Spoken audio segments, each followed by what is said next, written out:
Hello. Continuing. Heroic level. Gonna start with.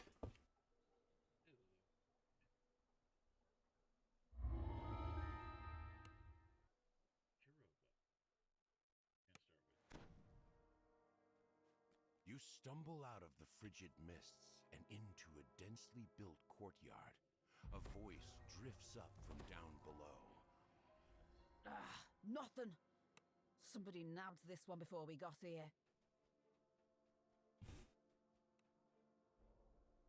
The woman asks you to find the body of her cousin Arvid. She thinks that body snatchers have taken it.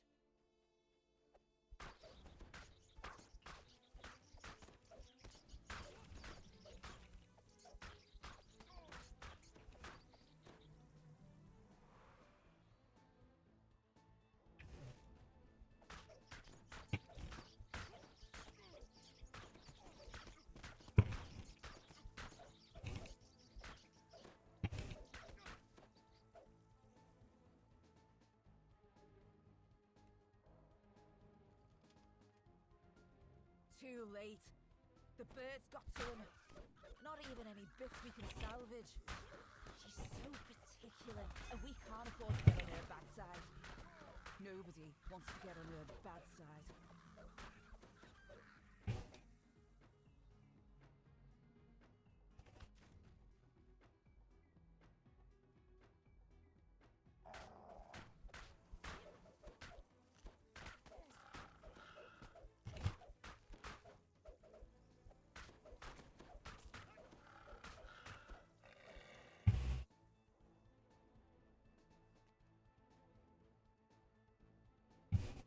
So the Todstrasser gang was already here. That'll do, Schmidt. You can slink back to your hut now. Come on, lads. Get to searching. We'll have to earn our supper today. It's not like before, when you could just pluck 'em out of the ground. You've been asked to retrieve a cookbook from the neighboring apartment. Eerie laughter fills the room.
voice rings out from the courtyard. Where are my bodies, Schmidt? You promised me bodies! You know what I think? I think you sold your tip-offs to all the gangs. Then when they came looking for the corpses, you claimed some other mob took them. But you know me, Schmidt. I never go away empty-handed. If I don't find bodies, I make them. And I think all that time, you were keeping the bodies for yourself. Probably in that shabby little shed of yours. A voice cries out in terror. No! No! Ah! Well now, seems I was right. Schmidt's hut is stuffed full of dead ends. Have the stitch job put him on the carts.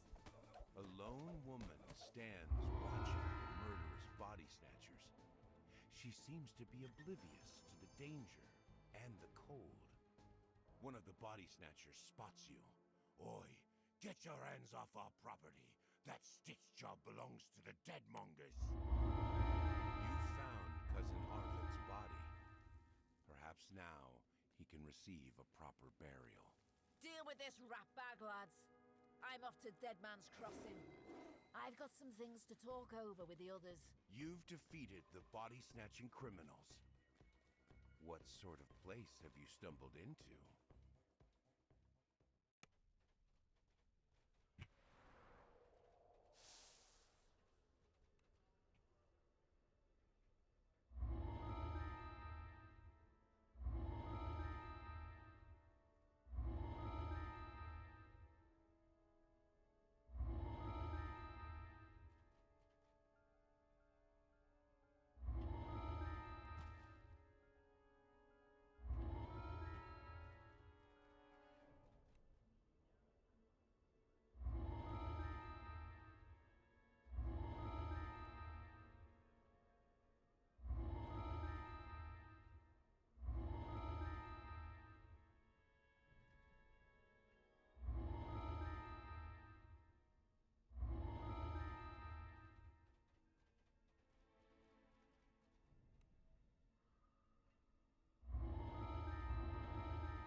You've come to Ludendorff Asylum in search of Armin Auerbach, the only one who knows how to modify the unbreakable heart. It's imperative that you find him before Dr. Mordenheim catches on to your schemes. Your inclination is to ask the receptionist for information on Auerbach's whereabouts. You can only hope that she'll cooperate. The receptionist cowers as she pulls a nearby lever, triggering an alarm. You hear a voice echoing in the chamber. "The alarm!" the voice says. An enemy of Dr. Mordenheim has entered the asylum. Orderlies, hunt them down!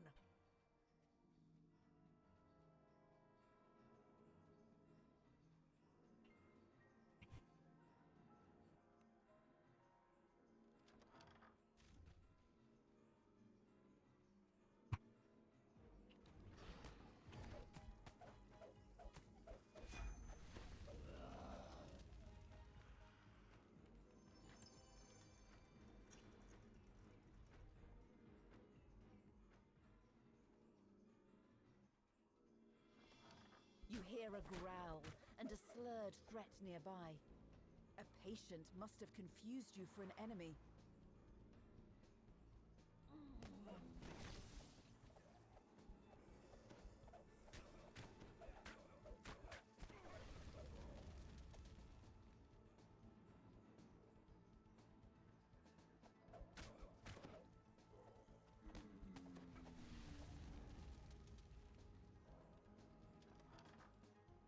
An imposing figure stands in the center of this room. He scrutinizes you for a moment. Then a snarl stretches across his face. I haven't seen you before. You must be the intruder. He gives you a curt nod. I'm the head orderly here. Before I pummel you into the ground, let's have a chat. Perhaps we can settle this without our fists. He beckons you over to him. Very well. Then I'll make you wish you left when I gave you the chance. This wall looks weak. Perhaps a direct charge from the head orderly might bring it down. You try to escape the head orderly, but he rounds the corner, following you into this room.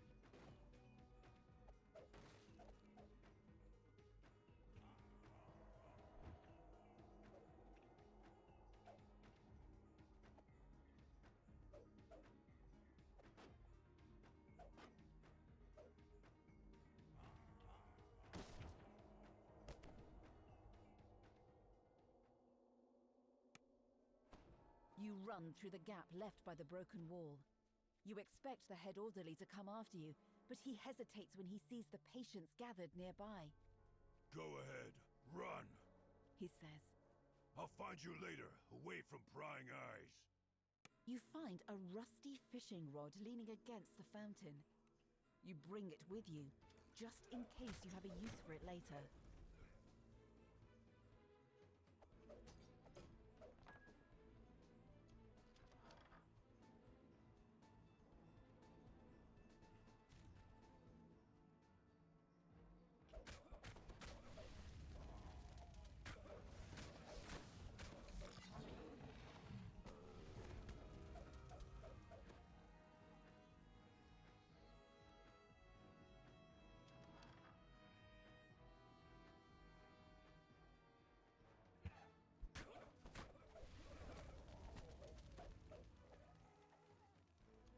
When the lever is pulled, the alarm turns off, and the pulsing lights dim.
You catch a glimpse of something shiny inside the drain.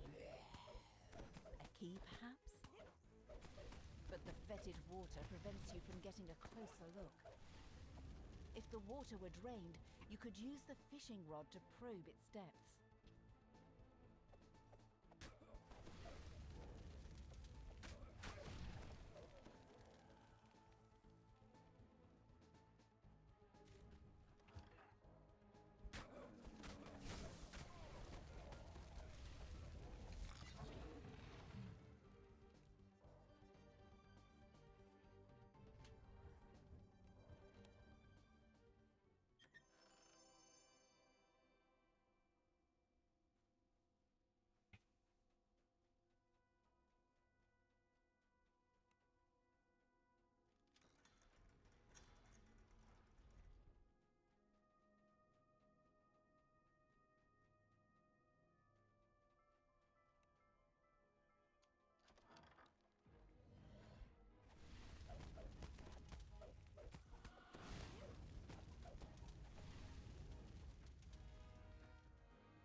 This room is covered in valves and pipes. A gushing stream of water flows from one of the pipes into the floor. Oh my god. This is where you can control the asylum's water supply and drain the wash basin in the kitchen.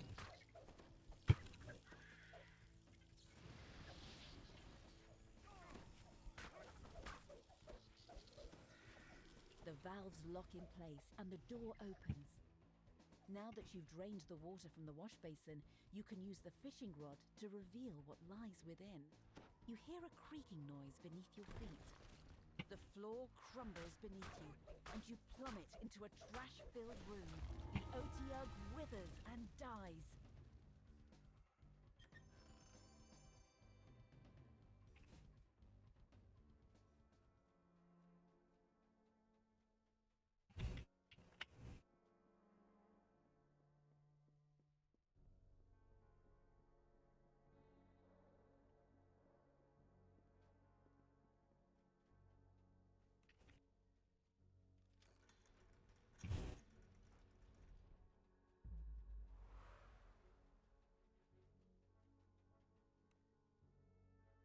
Now that the drain has been cleared, you use the fishing rod to latch onto whatever is inside.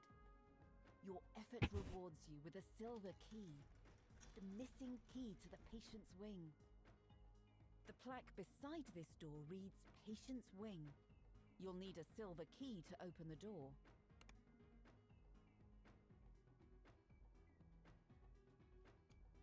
You use the silver key to unlock the door leading to the patient's wing.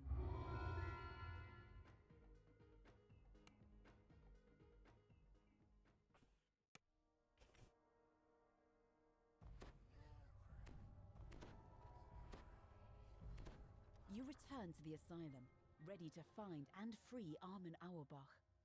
You need his help to modify the Unbreakable Heart, so that you can use it in your confrontation with Dr. Mordenheim. You step out of the asylum's reception area and into the dark and quiet patient's wing. Now you can continue your search for Armin Auerbach.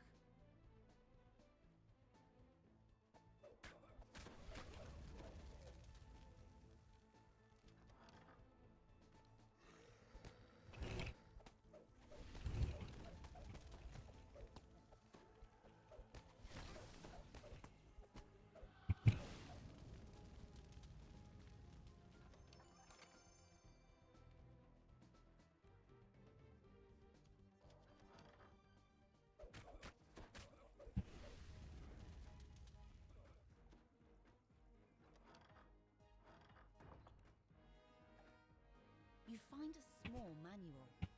It contains instructions on how to build a bomb that will counter the head orderly's special power, the blessing of the full moon.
A mysterious woman stands in the center of this room. She startles at your approach. Dr. Bauer describes how the director of the asylum has been abusing his power. You also learn that the head orderly cannot be defeated until his dark gift, the blessing of the full moon, has been dealt with. The deputy director describes a nearby storage room that's on the brink of collapse. If you can leave the head orderly there, you may be able to trap him inside, buying you time to continue your search. You remember what the deputy director said. If you can destroy the weakened sections of this room, you should be able to trap the head orderly. Fiery debris rained down on the head orderly, pinning him. Now's your chance to escape. You flee the crumbling, fiery room.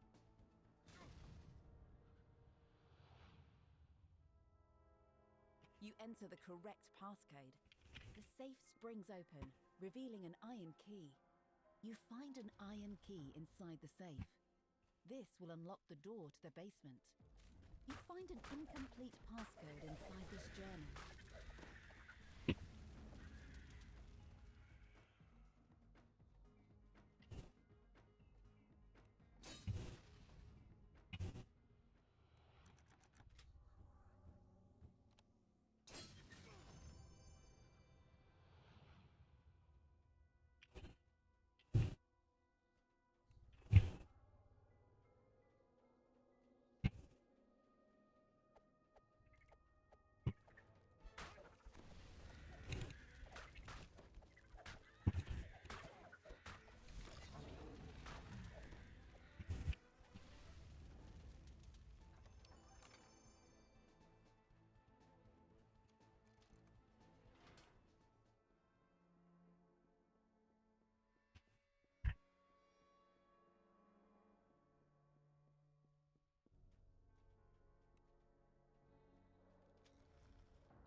The plaque beside this locked door reads, "To the basement." The door requires an iron key.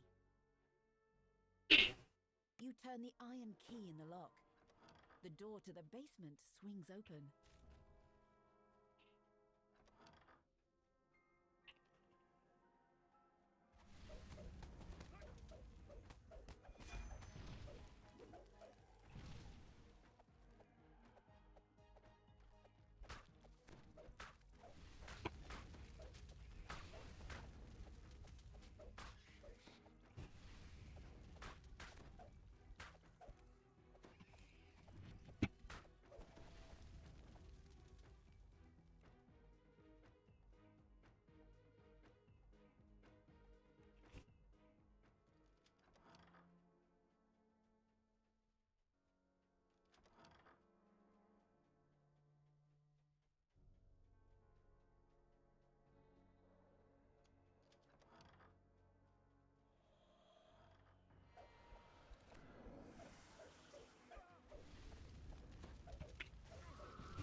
You see a sturdy crafting table in the center of this room. You can use it to craft the bomb. You've found all the materials needed to create the bomb, as described in the manual you found earlier. Now to combine the pieces. You combine the materials to create the bomb. You can use it in your next confrontation with the head orderly to dispel his special power. You find a green key on the dusty floor. You see a wide array of lab equipment in this room, along with a row of brains and jars.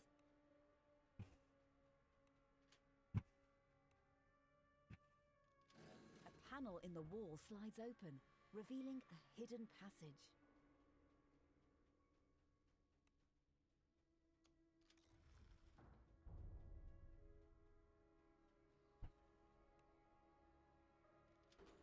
The wall creaks open, revealing a large laboratory and a metal cage.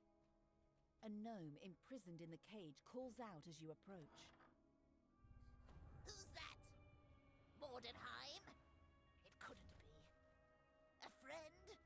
Impossible! Who are you? You use the green key to open the cage holding Armin Auerbach.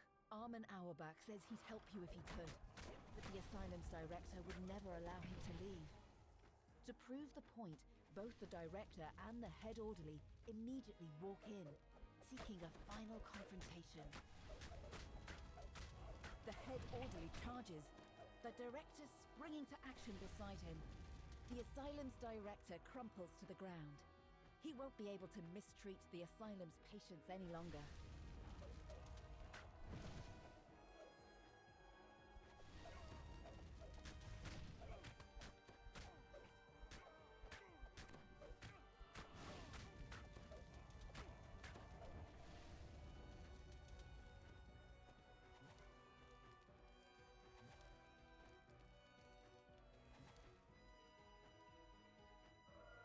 The head orderly transforms into a werewolf with a deafening howl. Now that his true nature has been revealed, you can weaken him with the bomb. You position the bomb on the floor, now to lead the head orderly into your trap. The head orderly steps on the bomb you left on the floor. He howls as his figure dims, as though some vital force has been drained from his body. Now that he's been weakened, you can defeat him once and for all. The head orderly lets out a whimper as his body thuds against the stone tiles. You half expect him to rise again, but he stays down, now forever at rest. Well done. I must thank you for dealing with the director. Dr. Bauer tells you that she has no allegiance to Mordenheim and doesn't see any reason to keep the technician in custody. This is my asylum now. At last I can do as I see fit. I'll start with better treatment for all my patients. Dr. Bauer says, her enthusiasm growing. For example, evidence shows that the innovative new lobotomy procedure can do a great deal to soothe the nerves and calm aggression. I'll start trials straight away. I'll start with better treatment for all my patients. Dr. Bauer says, her enthusiasm growing. For example, evidence shows that the innovative new lobotomy procedure can do a great deal to soothe the nerves and calm aggression. I'll start trials straight away. Dr. Bauer opens a portal that will send you to your next destination. Elisa's cabin on the Isles of Agony. You step out of the portal and into Elisa's cabin. Armin, you're safe. Come, we don't have much time. Let's get to work.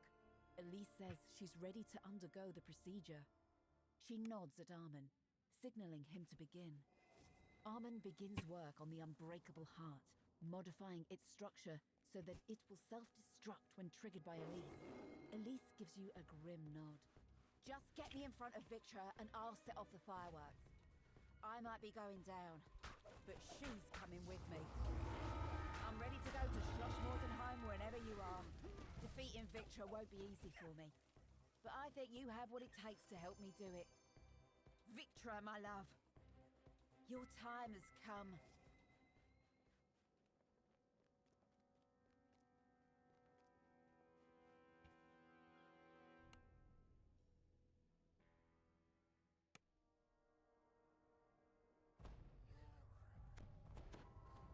You've been sent to this courtyard to find the source of a mysterious light. Perhaps it's the woman with the lantern just ahead.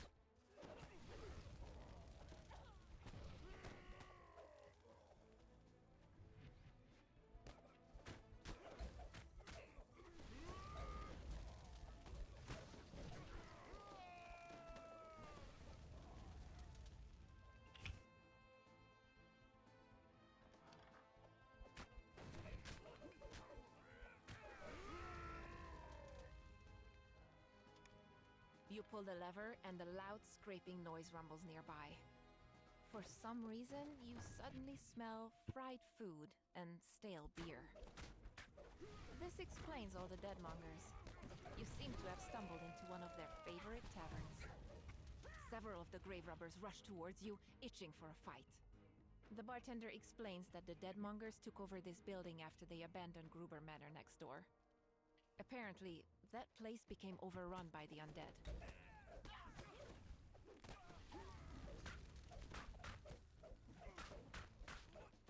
With the last of this batch of body snatchers defeated, you can now explore the upper part of the tavern in peace.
The floor here is quite worn, as if something heavy had been dragged here.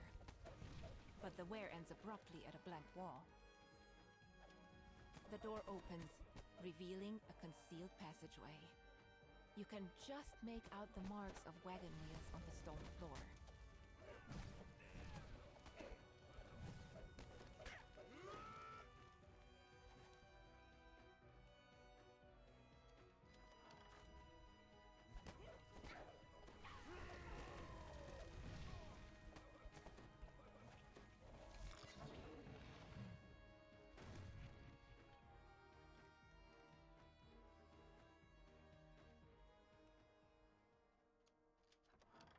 This grisly depot is where the local deadmongers store some of the corpses they've snatched before delivering them onto their customers.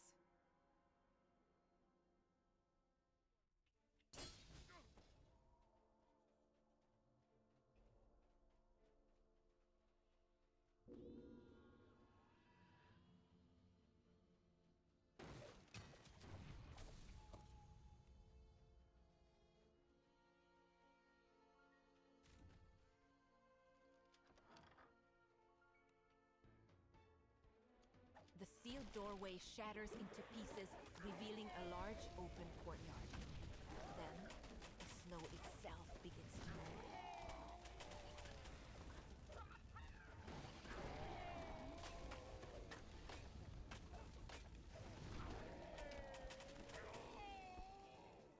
A chill settles into the air as you enter the building. And it's not just the temperature. This place feels uneasy.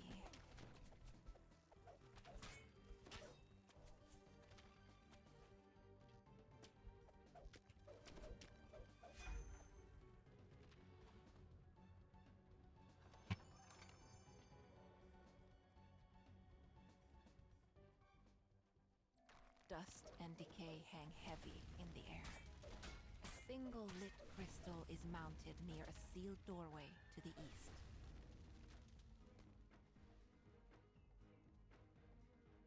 A feeling of intense dread overcomes you even before you can make out its source. A horrifying, spectral form. The form dissolves into nothingness, and an eerie calm fills the area.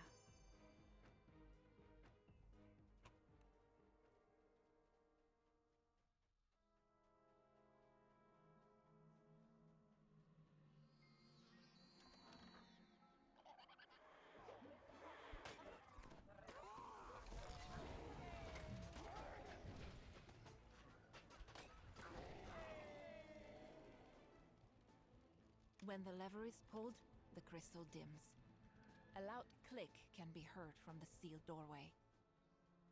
You come across something shining a bright light. The creature, whatever it is, immediately runs off. Could this be what you came here to find?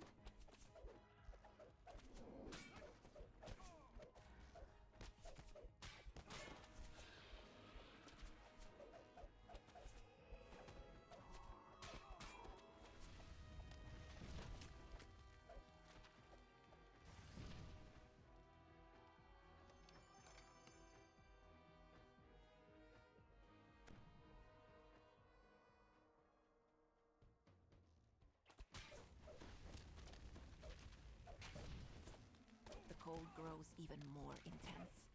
The sound of the wind from under the door ahead, the temperature drops even further as you step out onto the roof. You suddenly realize the powerful light flickers out. You've quieted the lost souls of Gruber Manor, bringing peace to the neighborhood. Now to report your findings to the police.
This is supposed to be a working mine, yet judging from the bones littering the floor and the strange goo splattered on the ground, something has gone terribly wrong.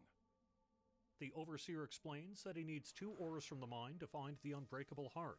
The problem being that the mine has been overrun. The Overseer disables the barrier by remote control, allowing you to explore deeper inside the mine.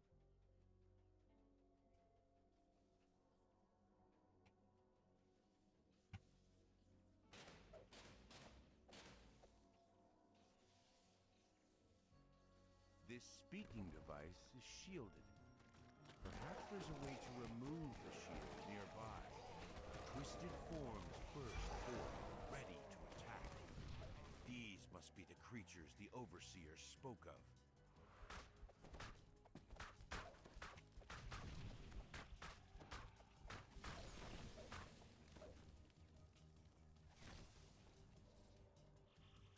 The shield on the speaking device to the west has been deactivated.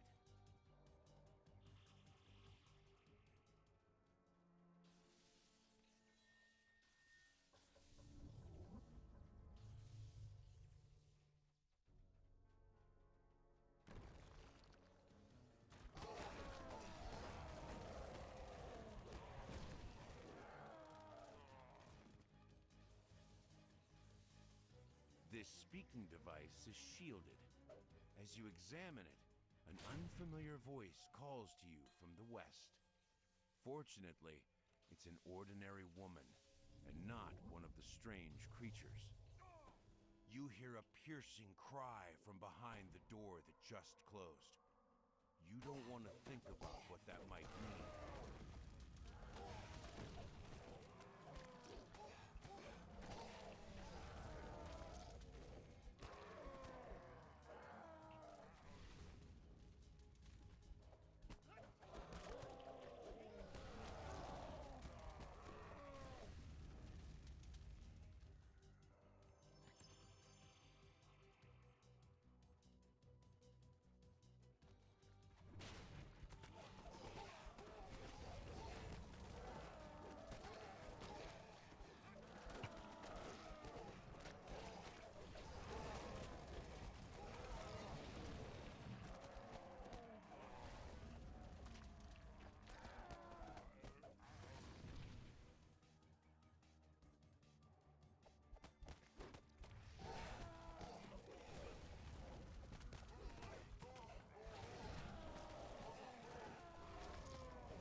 You hear something behind this door. As you listen more closely, you can barely make out some people calling for help far in the distance.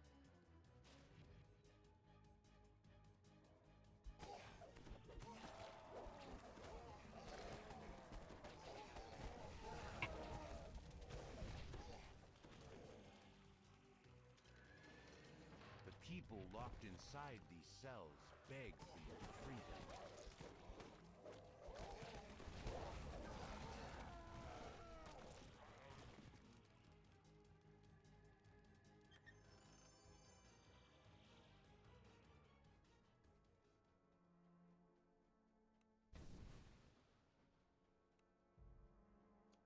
cell doors unlock, and the survivors make their way back to the exit.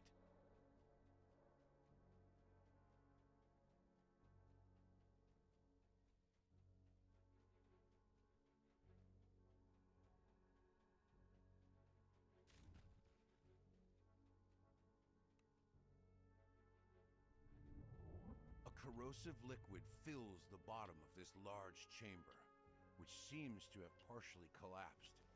You spy an unusual mineral formation down below.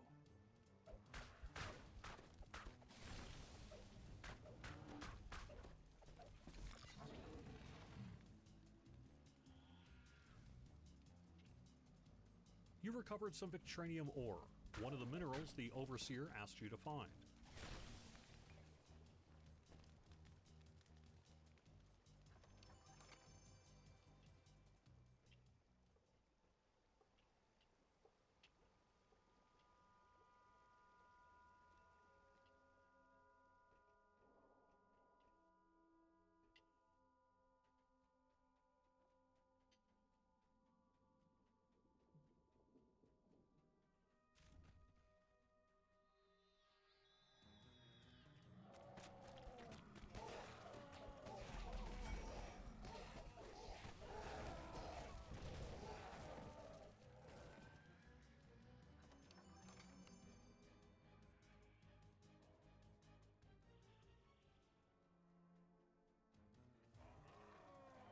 Creatures crowd around the barrier, blocking your progress. An unusually large one lumbers forward and attacks.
You have recovered a sample of Elysium, one of the two types of ore the Overseer needs.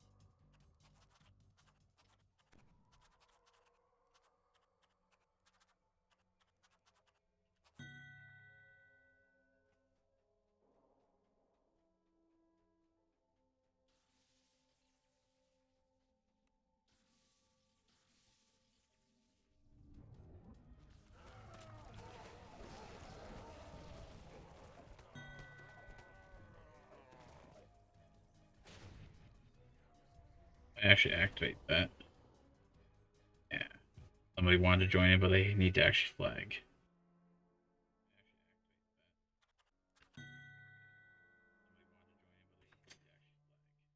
Uh,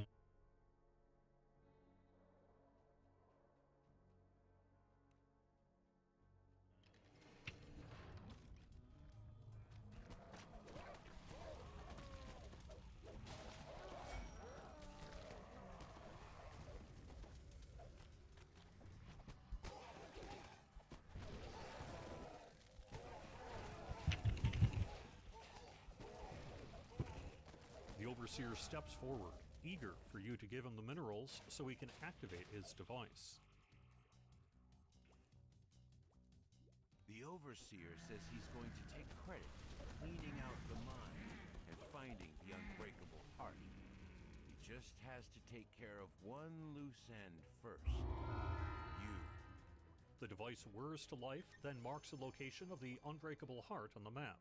It's a place to the north known as Not the bad, cool. Isles of Agony. With this information, you can now track down Elise and enlist her help against Dr. Mordenheim.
Oh,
This treacherous mountain path is said to lead to a temple devoted to the dark powers. Dr. Mordenheim came here in the past, and you're determined to find out why. holy crap.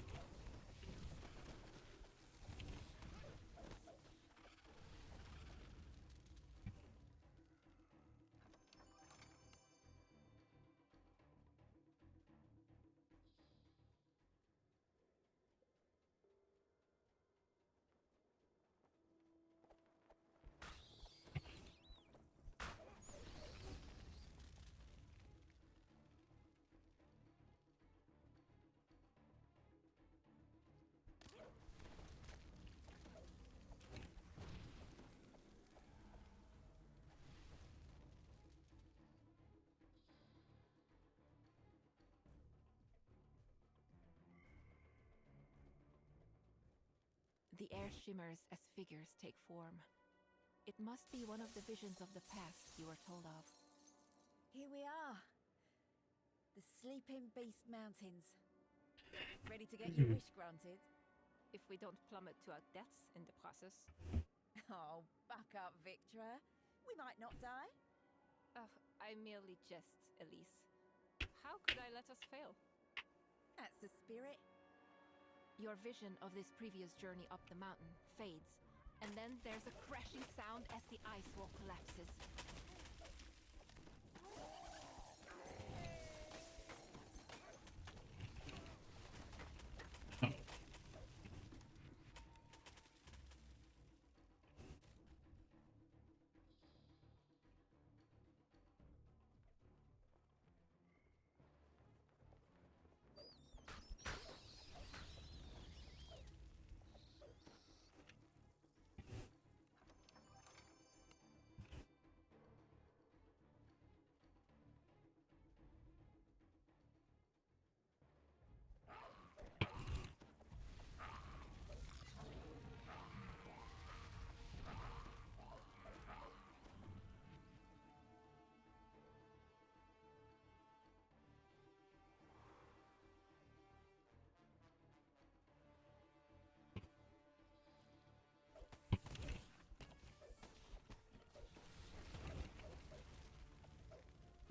The snow swirls as another vision of Victra and Elise forms.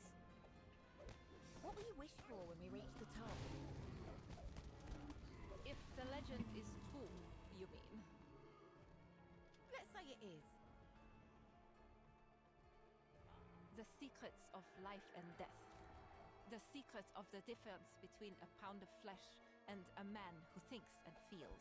A strange clacking sound echoes from the passage ahead. That's just your research. Well, what about you? How about a lifetime supply of minced pies? You must be joking. I am serious. If you grew up like me, you wouldn't doubt it. The thing crashes to the ground, causing a section of the stone wall to shatter. So, We have the pursuit of truth and the pursuit of food. You could wake up one day and all those comforts you're used to could be gone. You'll still be here, at least. I will be. Always. A portion of the wall crumbles when the vision ends.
Final skeleton falls and the walls explode.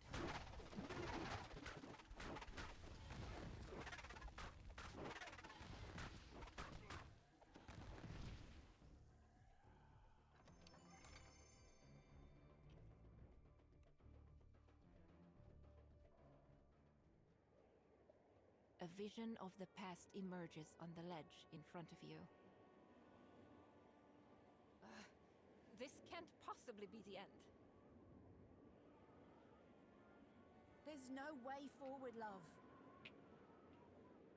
I will make a way. Stand back.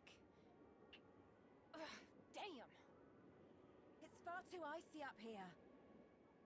If only I had the right invention. Come on, let's head home. Next time we'll be better prepared. Very well. When we come back, the mountain will be at my mercy. When the vision fades, several pillars of ice erupt from the frozen pool below.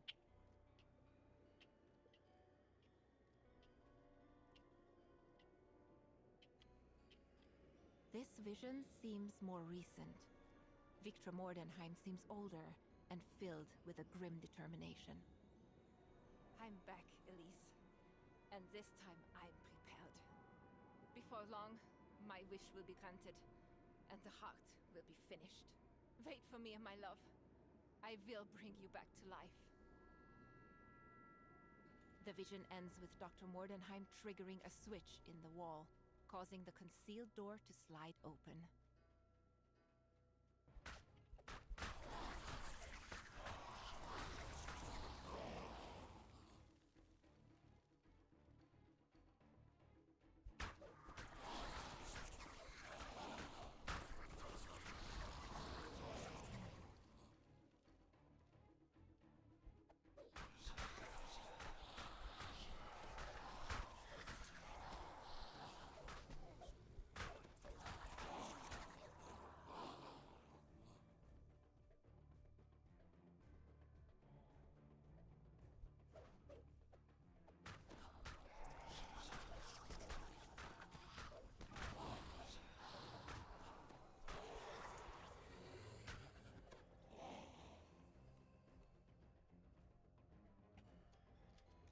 The first crystal by the barrier flares to life.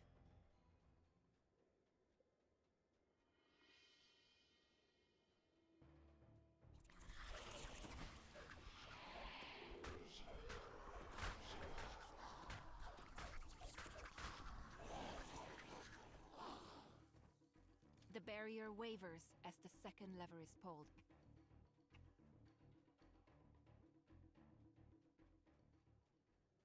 A barrier of solidified darkness blocks the path ahead.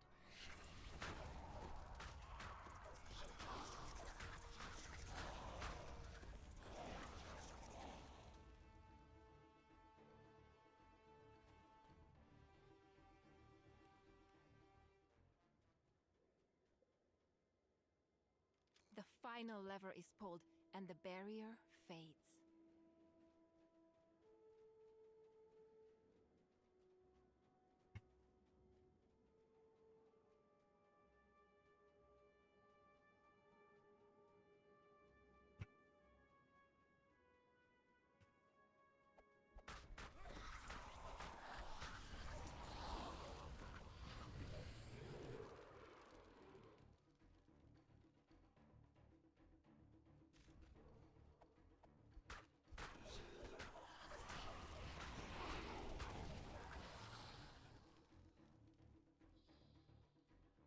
You hear stone grinding on stone. Two of the stone lions begin to move. As the last lion falls, the next two stone lions start to move. A dread chill fills the air as the last statue comes to life. The wall at the end of the hall slides down when the stone lion falls.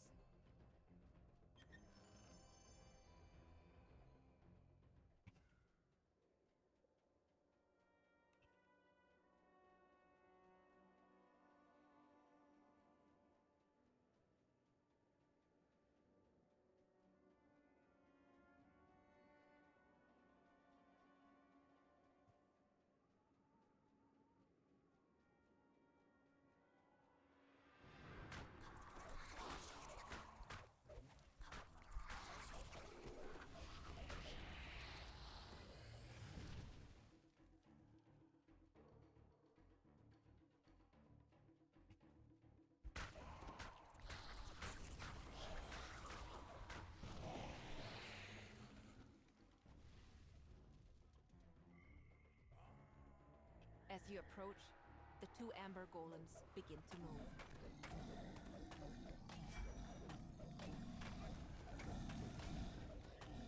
The final golem collapses, opening the way forward. In this vision, Victor Mordenheim is speaking to some kind of unseen entity. She seems quite upset. Dark powers, I beseech you. Give me the answer to restoring life. I bring you this heart. It is incomplete. It cannot save her. Grant me the power of creation. I see. I understand now. I know what must be done. A thick snow begins to fall, and the temperature plummets. You've seen how Victra's bargain with the dark powers gave her the ability to craft the unbreakable heart, and how the endless winter started immediately afterward. It's time to return to the city and think about how to stop Dr. Mordenheim.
You've come to this graveyard to find Dead Man's Crossing, where the body snatchers are set to congregate.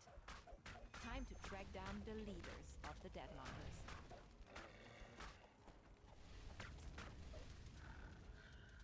the door of this mausoleum is missing. Looking inside, you can see a ladder poking up from a hole in the ground. Apparently, Dead Man's Crossing can be found under the ground. A network of tunnels connects the basement to the buildings up above. No doubt they are intended to make moving goods around the city easier, but it seems the body snatchers have found other uses for the passages.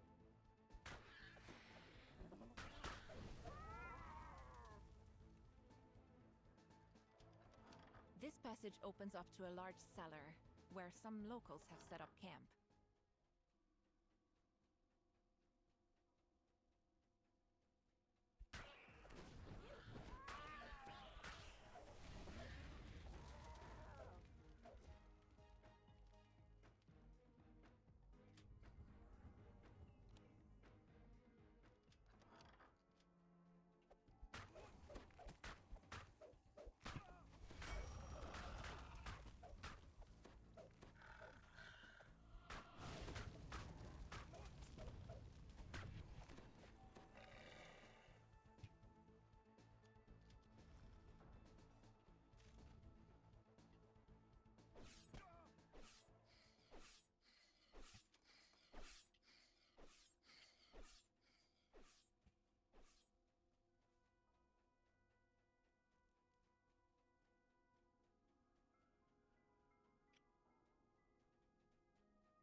You found another large cellar. To your surprise, this one appears to be set up as a tavern.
We go.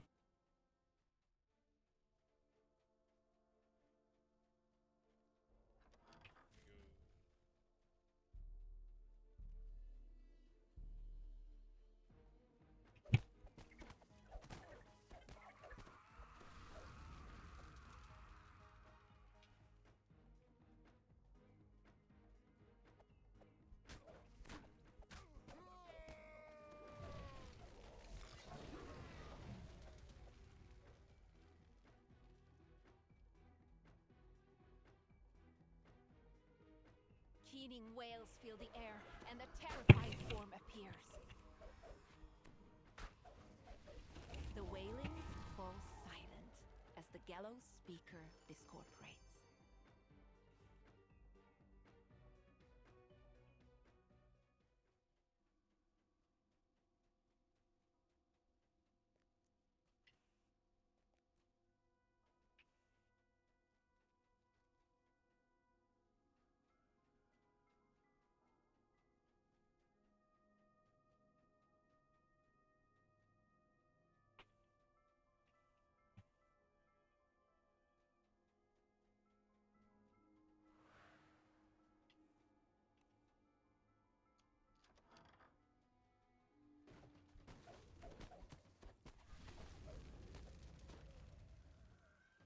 No, it is this way. I just. Oh,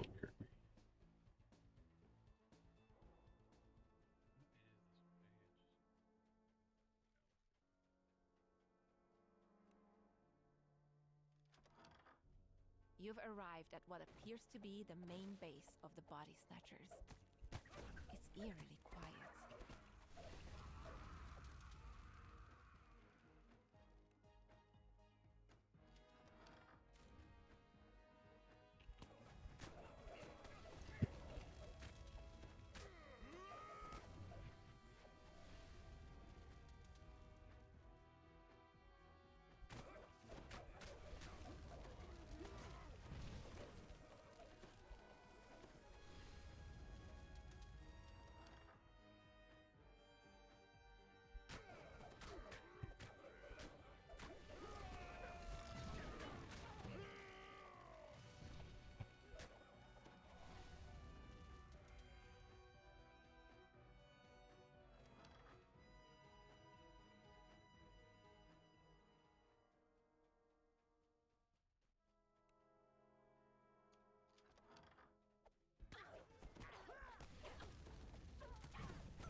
You hear gears grind when the lever is pulled.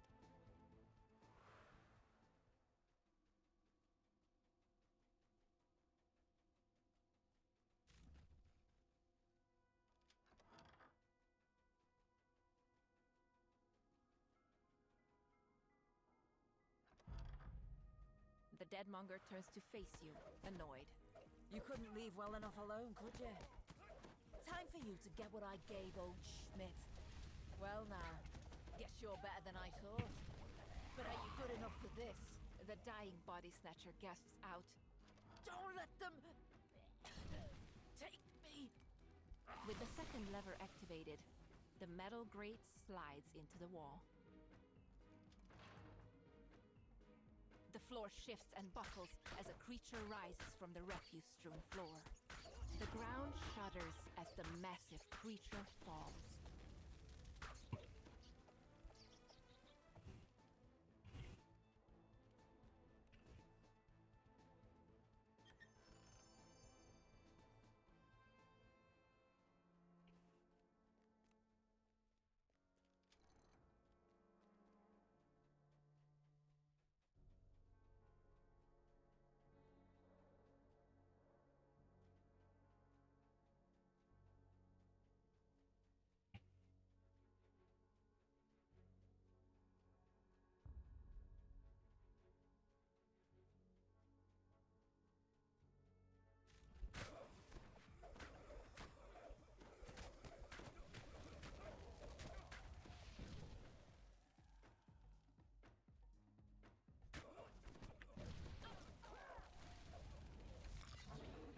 Judging by all the guards, you found the Deadmonger's base.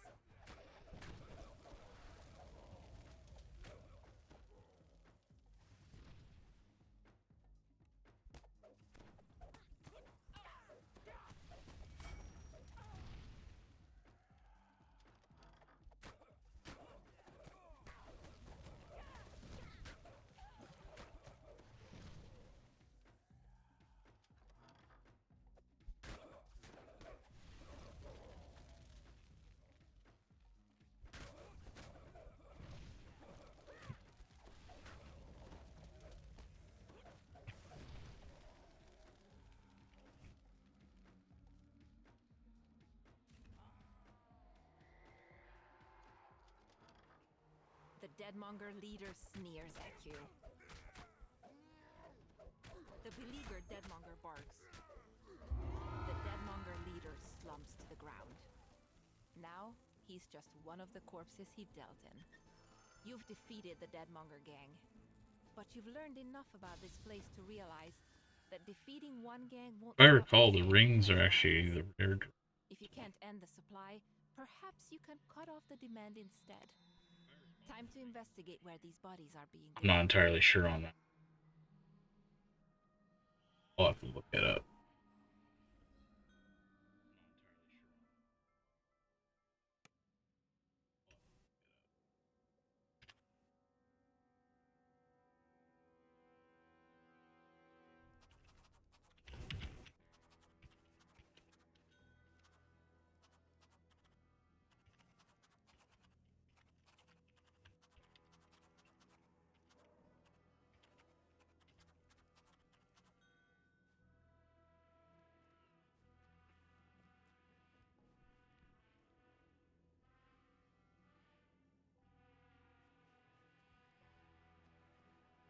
Bathroom.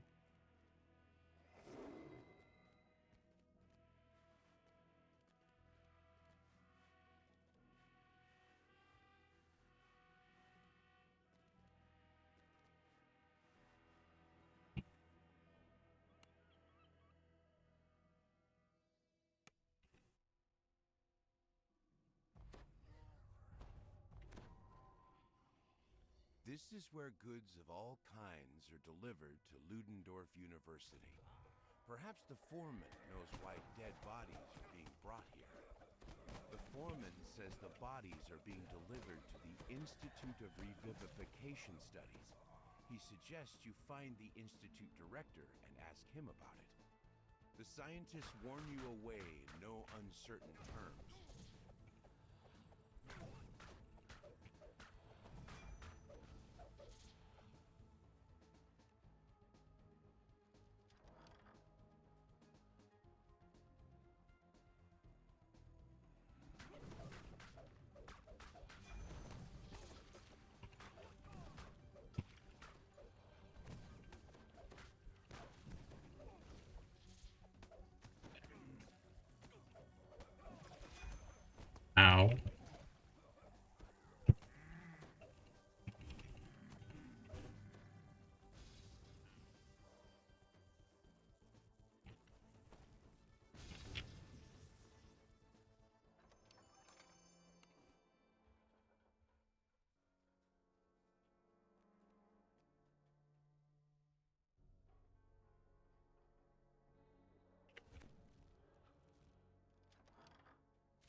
Success! Crows the scientist at the operating table. Now then, let's observe the revivified servitor deal with a practical problem. This unwelcome intruder.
Jars line the shelves of this laboratory.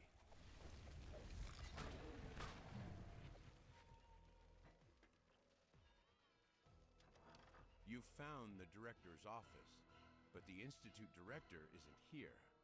Perhaps the memo on his desk contains a clue to his whereabouts. The Institute is creating a huge number of flesh constructs to work in Lamordia's fishing fleet under the supervision of Dr. Victra Mordenheim. You must destroy the equipment in the construct creation laboratory, then notify the authorities.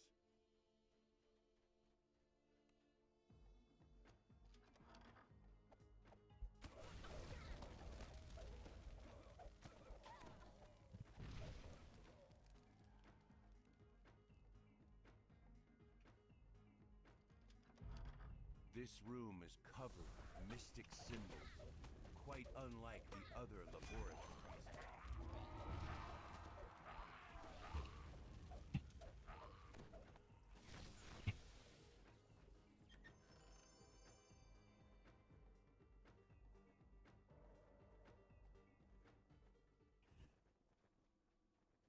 That gem is completely useless.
a door swings open in the distance.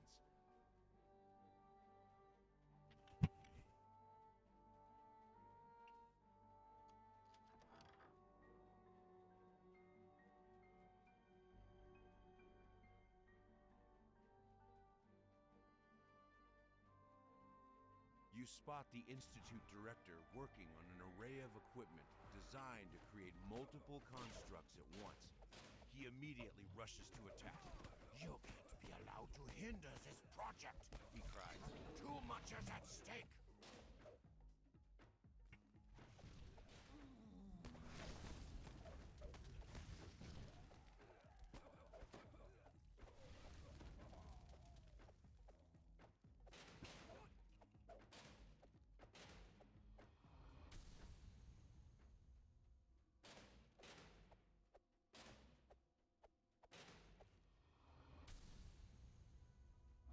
You've shut down this laboratory.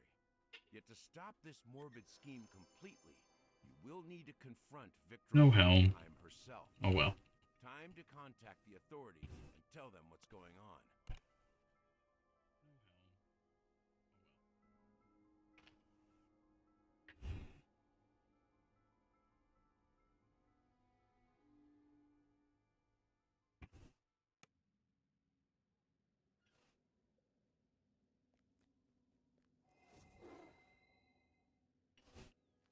Orcane, welcome in.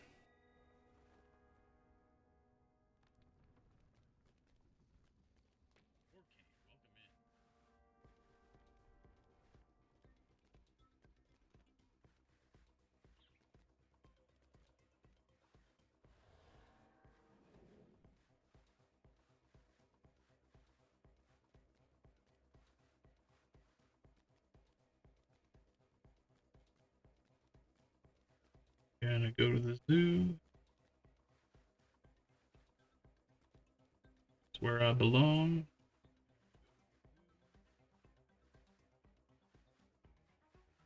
Oh, that's not true. I belong in the asylum.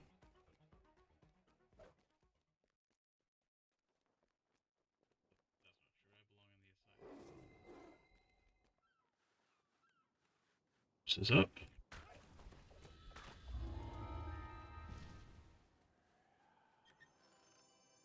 Gravekeeper's robe.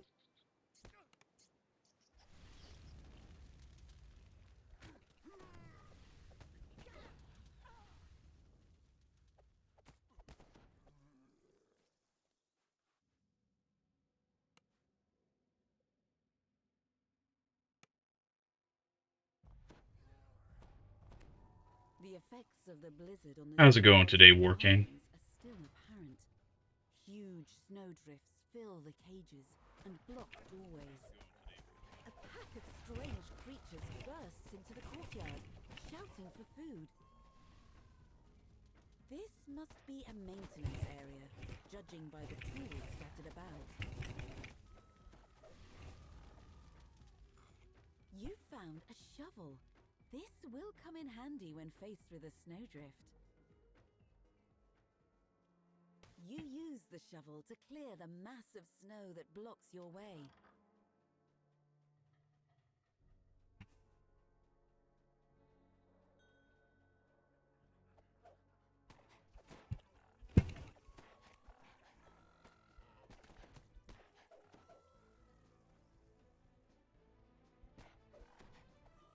Sorcerer buddy's gonna be double capped after this one, so he's probably gonna leave.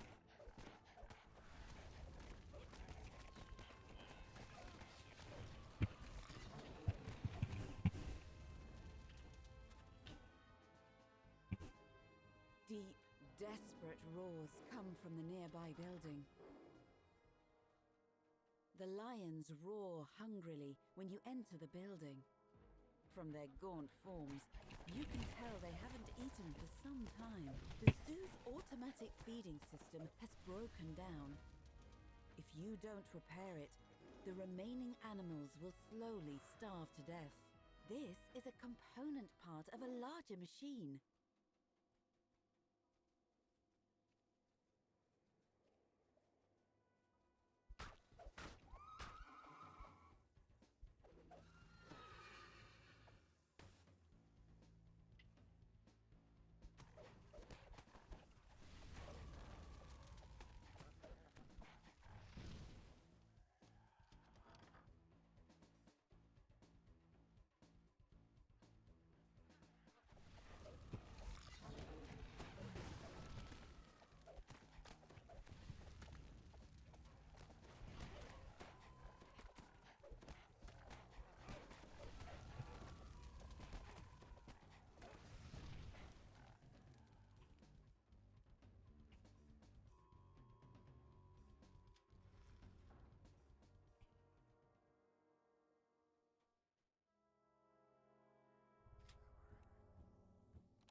both of the components needed to repair the automated feeding machine.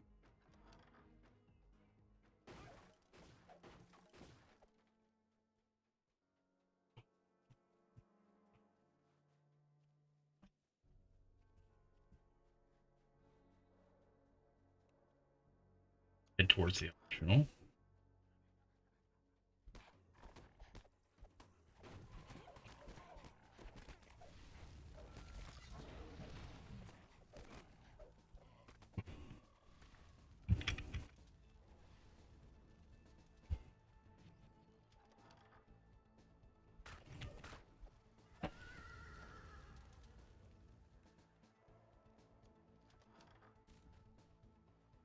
This building is hot and humid, much to your surprise.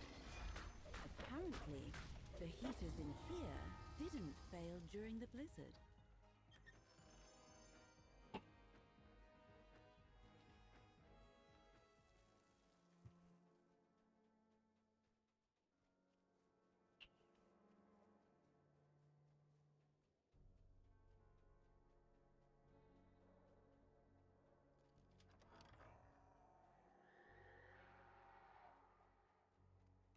This device is designed to send food throughout the zoo using a series of pneumatic tubes. But the automatic feeding system is broken. Key components are clearly missing. You replace the components. The automated feeding system rumbles back to life, once more dispatching food from the tanks to various parts of the zoo. Perhaps the zoo's animals will be safe now. A bizarre form drops down from the air vent, attracted by the sound of the working feeding system. I'm gonna let him take level 11. There's so much content now that I'm not gonna be suffering for XP, and I'd like to have someone around that can pick all the chests and stuff.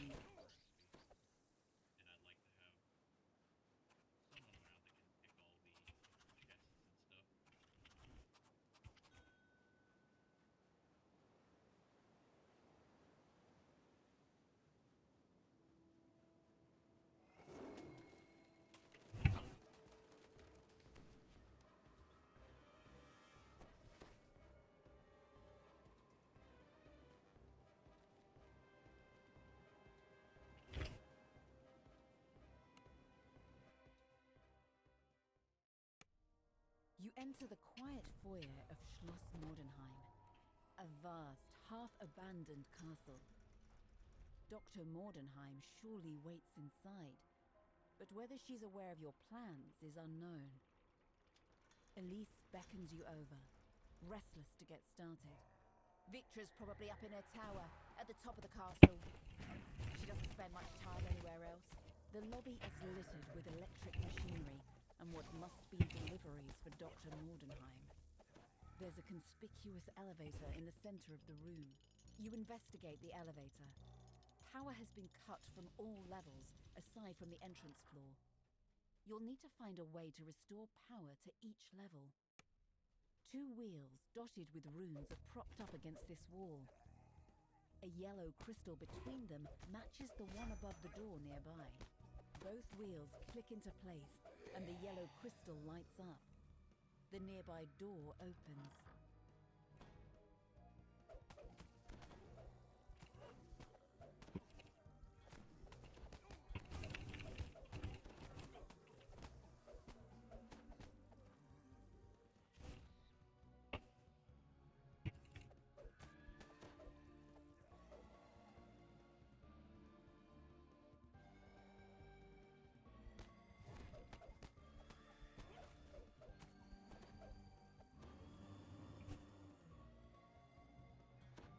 Boon Rage to search.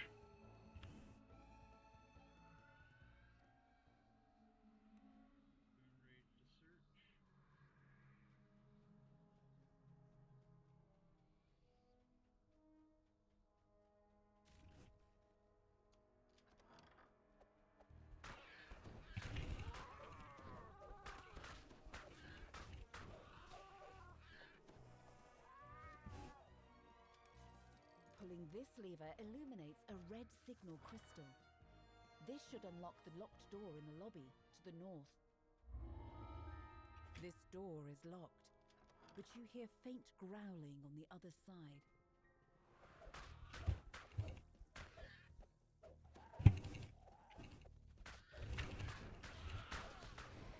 Ooh.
This door is locked with a blue signal crystal.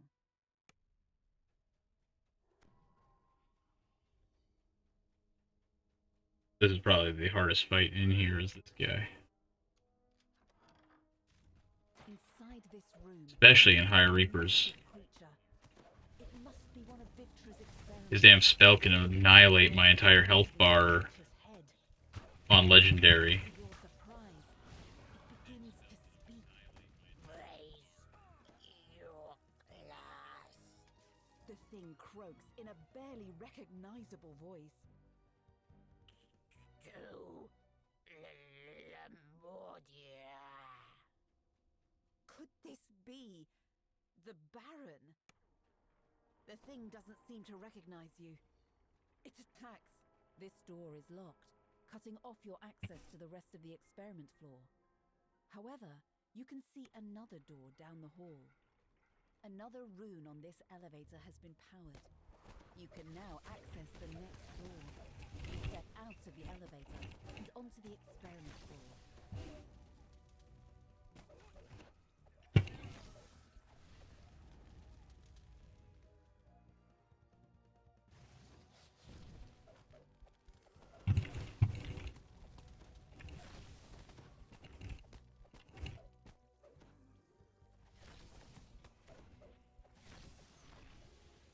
I don't know why you're trying to hit a flesh golem. Lightning spells.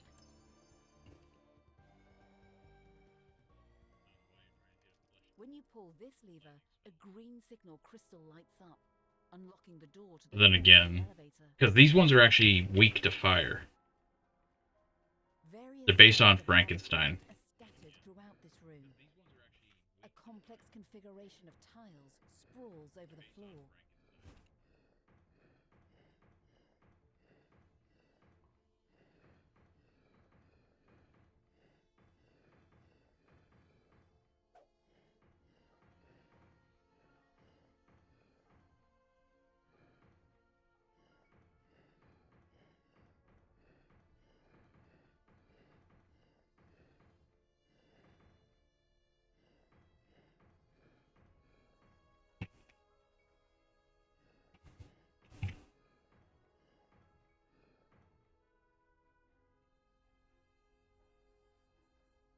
You solved the puzzle, allowing a door on the far side of this room to open.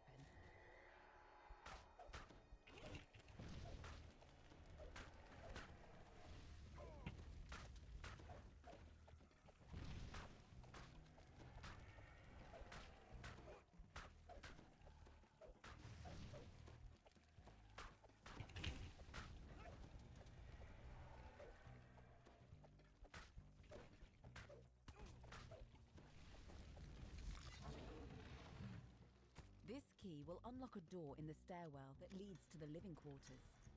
You should make your way over there to continue your exploration. When you walk through this door, you find yourself just down the hall from the place where you defeated the Baron.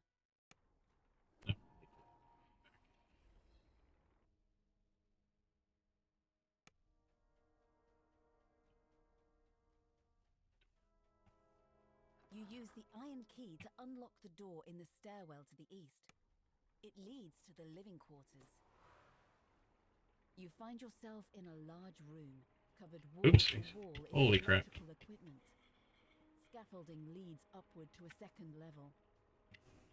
A mass of lit buttons is configured in a pattern on the floor. Beside it, you see a lever marked with 2 dark runes. After deactivating all the buttons, the lever on the right of the room clicks unlocked. Pulling this lever restores power to the elevator, granting you access to the living quarters. This door is locked, preventing access to the rest of this floor. But you can hear the buzz of electricity echoing from a chamber down the hall.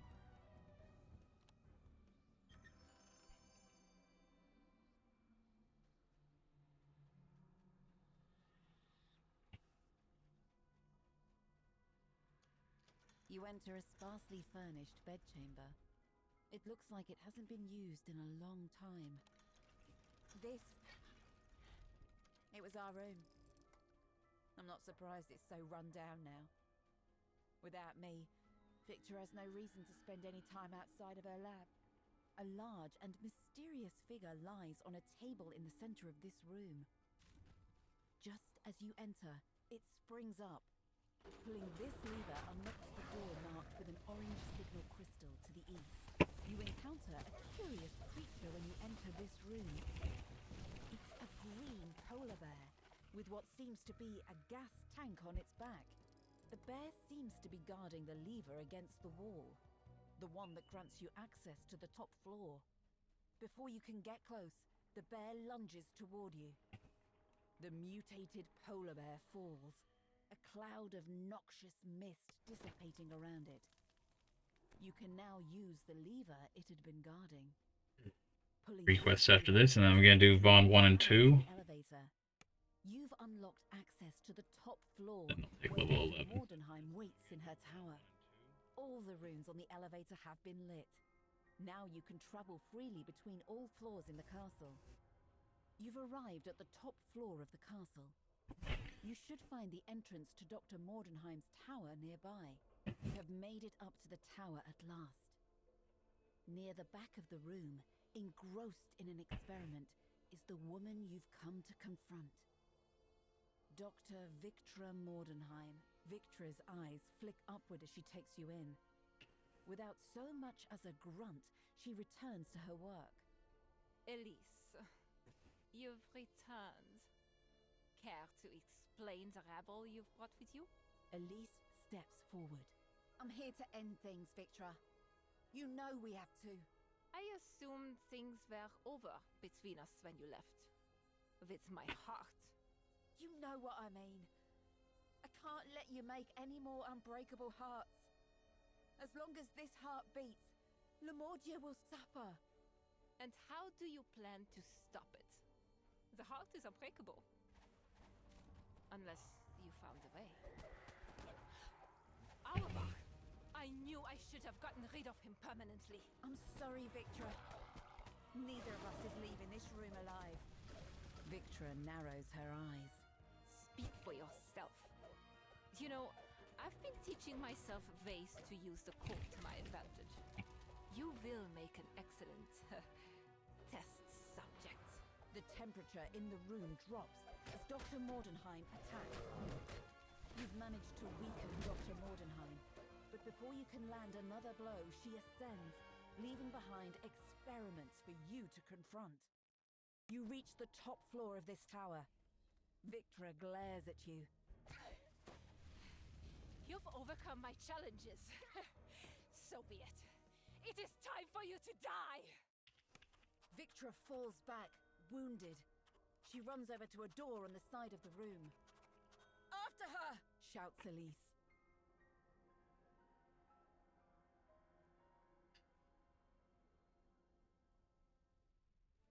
Victra stands on the edge of a small balcony, teetering on the brink. Elise, And then if you stand on the ledge here, what is everything?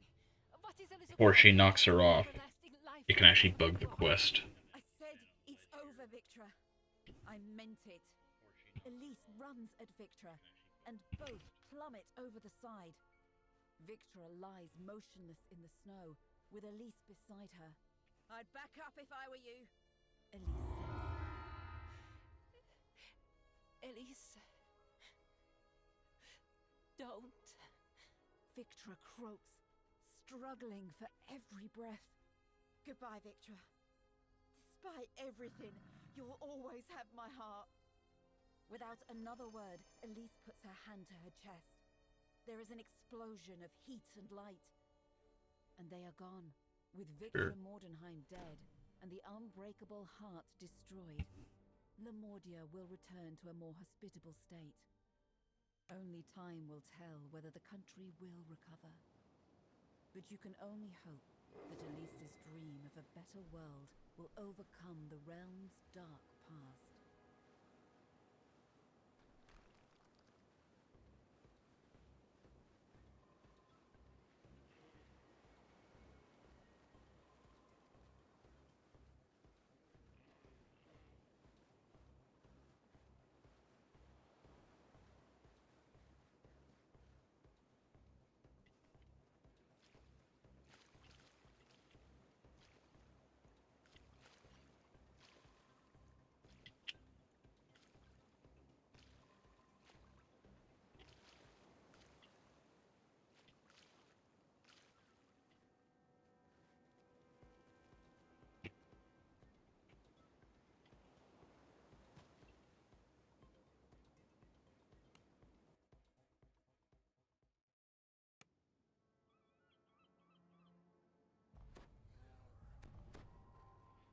As the frigid wind whips across the icy bay, you wonder whether you'll end up freezing to death in this desolate place. But you must find Elise and the unbreakable heart first.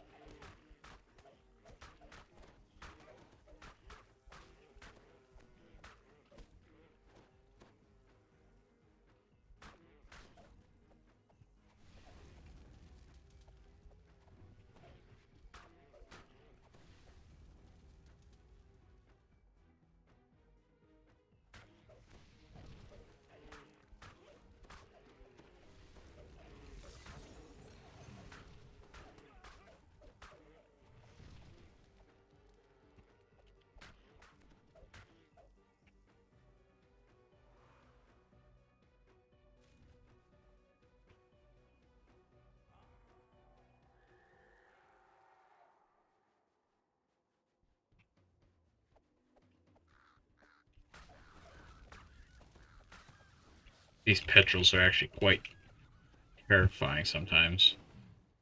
They can deal some decent damage.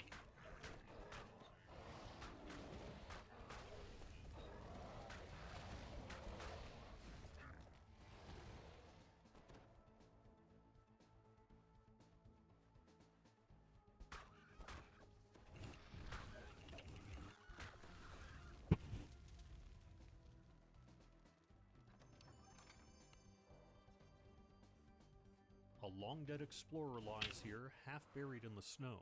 The note clutched in his hand tells of a deadly cold valley ahead, and a cave sealed by 3 ward stones scattered throughout the valley. A piercing cold clings to the floor of this valley. Stay up above the ground to avoid the cold's frigid bite.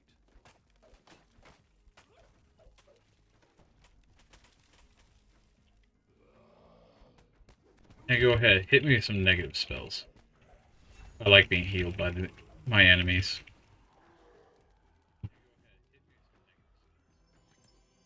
first of the ward stones stops glowing. 2 to go.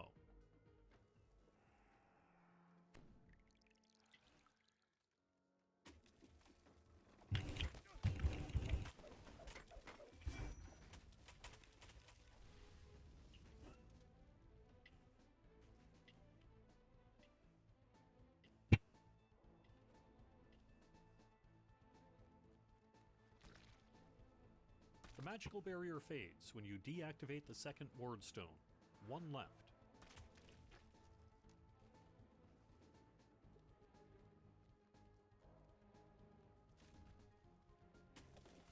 A frost wormling bursts through the ice and attacks. This valley is clearly the beast's hunting ground.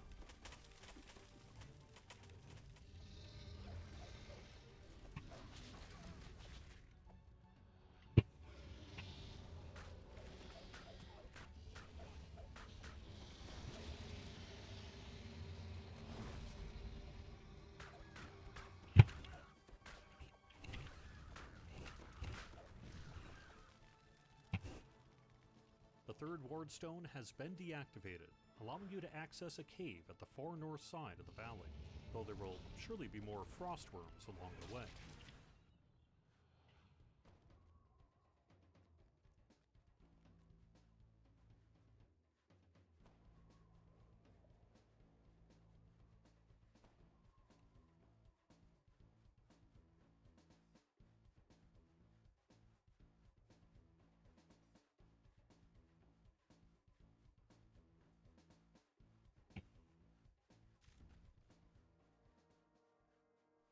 A massive petrel swoops down from the skies, intent on making you into a meal.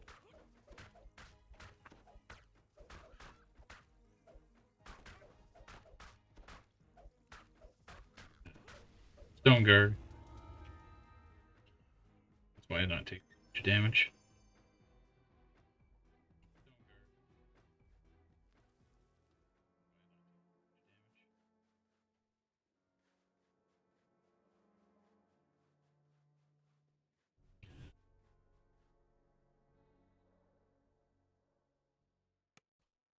The frigid winds can't reach you here deep underground, but the caverns rumble with the distant sounds of more frost worms.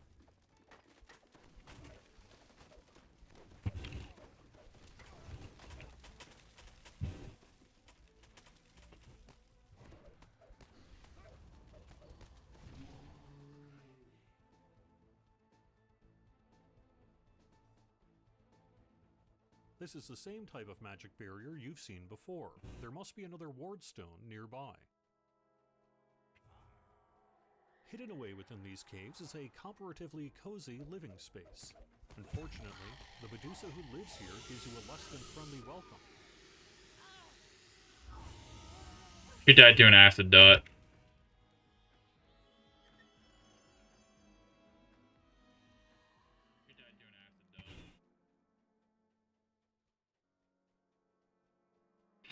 This longsword is pretty freaking cracked.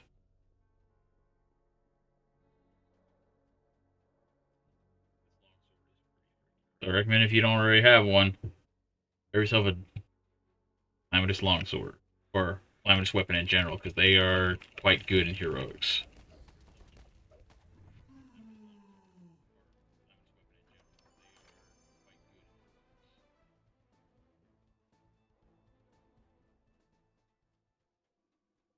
This chamber contains several clutches of frostworm eggs. Destroy them to make this island less hazardous. But beware, the rumble of the ground tells you that frostworms must be nearby.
You found the final ward stone in the lair of the largest frostworm you've seen so far.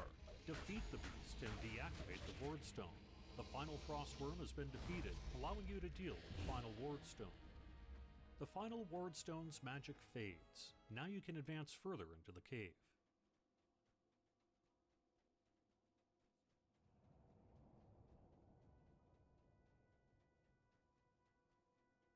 Mhm.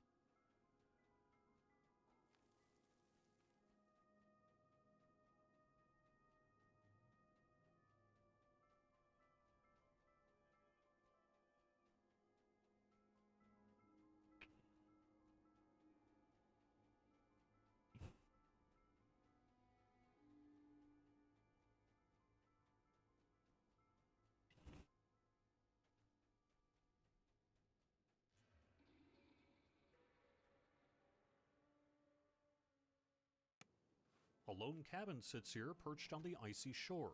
This snowbound retreat must be where Elise is hiding.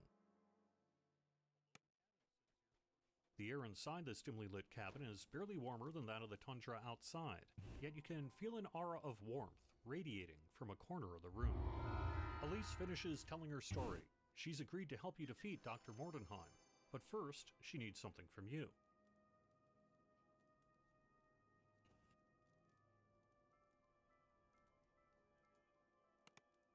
Things kind of bad.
You get a sinking feeling. Yo. Once again Ah, enter I just did my first court. Well, when you escape.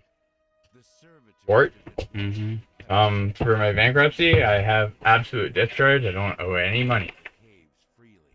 And I talked to them, and they let me resign. I was like, you know what? I didn't know how compounding interest worked, and you know what? I wish you took the car, but here I am. I'm going to law school, actually. I thought it was fascinating, and I would like to sit in for the rest of the case, and a bunch of people, another person got adjourned, like I did, and another person needs more follow-up. Mm-hmm. And more information, and that will go on, and I am out of the game. I didn't need a lawyer or anything. I was just literally, you know what, ma'am, I screwed up. You gave me more money than I could do, or you gave me enough money to hang myself, and I did.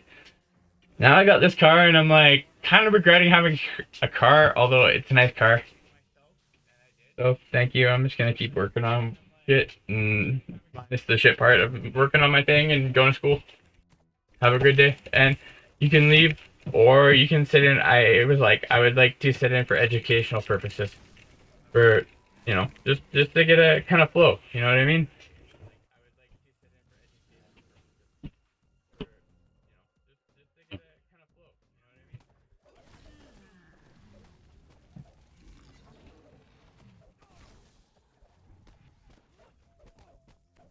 Ah, brother. Got a few issues with the voice. And he's got Your ADHD sometimes.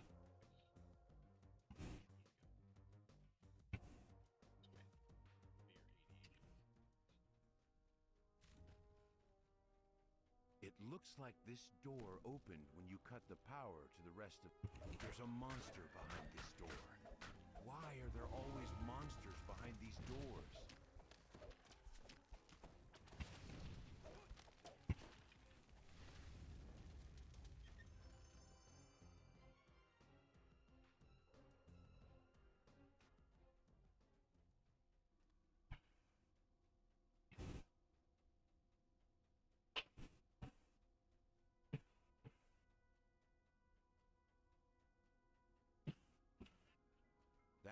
strange. The body of the giant flesh construct you fought here is nowhere to be seen.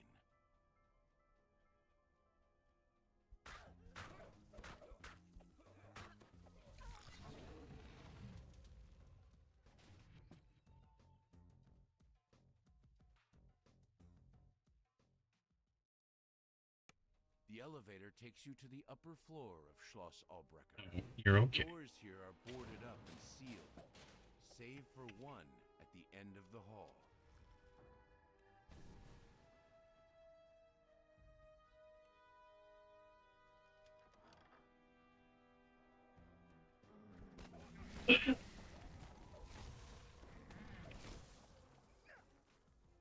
From a distance, this bookshelf seems to be like any other. Looking closer, you're not so sure. Most of these books look like they're glued in place, save for one, the telltale sign of a hidden door.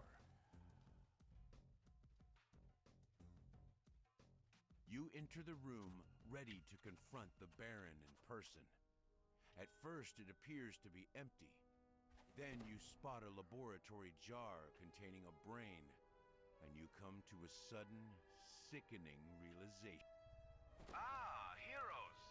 I should have known that you'd return. This time, we meet in person. Good dog. I must admit, I'm loath to entertain guests in a state such as, well, this. Very few have seen their stalwart leader in this form. Aside from Dr. Mordenheim and her associates, of course. Speaking of Dr. Mordenheim, I'm afraid she has asked me to deliver a rather grave prescription if I saw you again. But you mustn't worry. I won't make you suffer any more than necessary. My new form has its challenges, I admit. Yet it also has certain advantages. Why are you doing this? Do you want Lamonia to starve?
You have arrived at Schloss Albrecher under the pretext of attending the Baron's... The Baron's Grand Hall is just that, grand. Your senses are overwhelmed with the sights, sounds, and smells of this opulent reception. Yet the Baron himself is nowhere to be seen. You'll need to find someone close to him to gain an audience.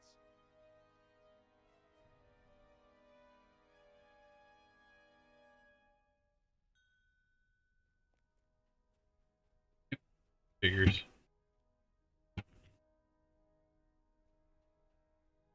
One of the guests has asked you to retrieve some highly The vault keeper says that only the Baron's servants are allowed to remove things from the vault. There you Oddly, go. he made no mention of the Baron himself. In any case, you'll have to convince him to give you the documents. Or perhaps you can find a more clandestine way. There's a door here. Perhaps you won't have to get permission to access the vault. With the right technique, you could walk right Apparently, in it just and take the frickin' documents yourself.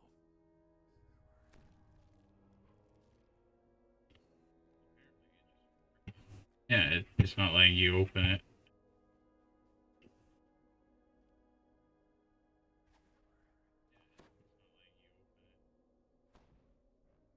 The Vault Keeper relents and gives you the You've managed to arrange an audience with the Baron at long last. You can find him in his study on the east side of the castle. This man wants you to clear out the Grimishkas in the Baron's archives. Perhaps he'll put in a good word with the Baron if you do a bit of pest control for him.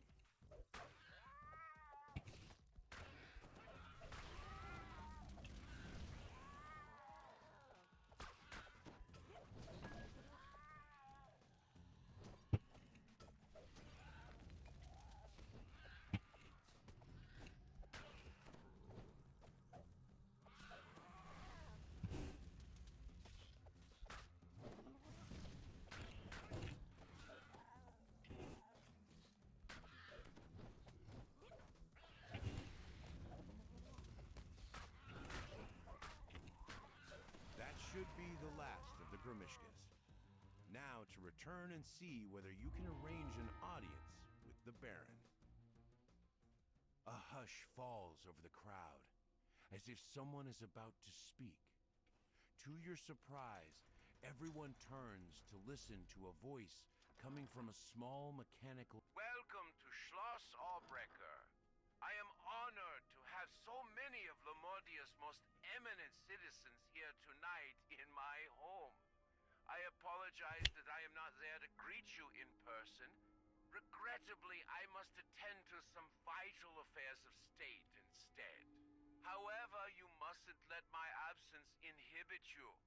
Eat, drink, make merry. Do not let this fine feast go to waste. The prophets of doom will tell you that these are troubled times. Yet with all the brilliant minds and courageous souls assembled here, I cannot help but feel that Lamordia's future must be warm and bright.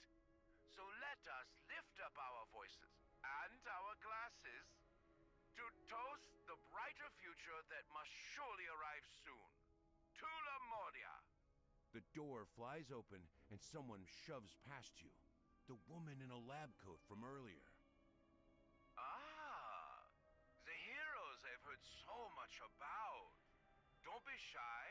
Come in and tell me what I can do for you.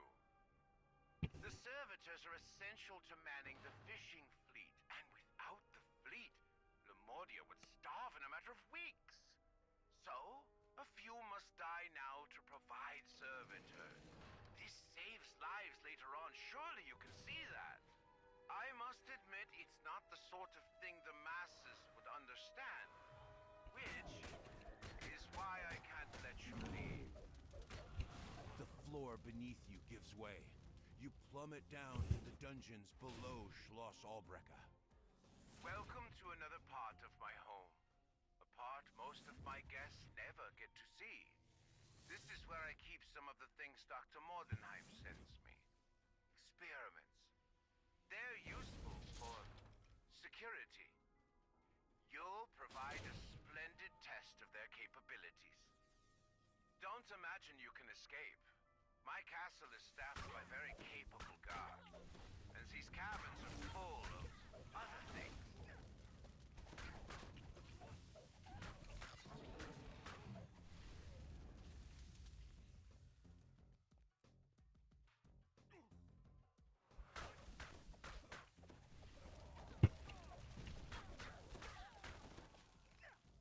Ow. The way out is blocked by an electric barrier, similar to the ones holding in the scientists' experiments. Disabling this barrier will likely disable all the other barriers as well, releasing who knows what. But there's no other way out, and it's not likely you'll be coming back here in any case.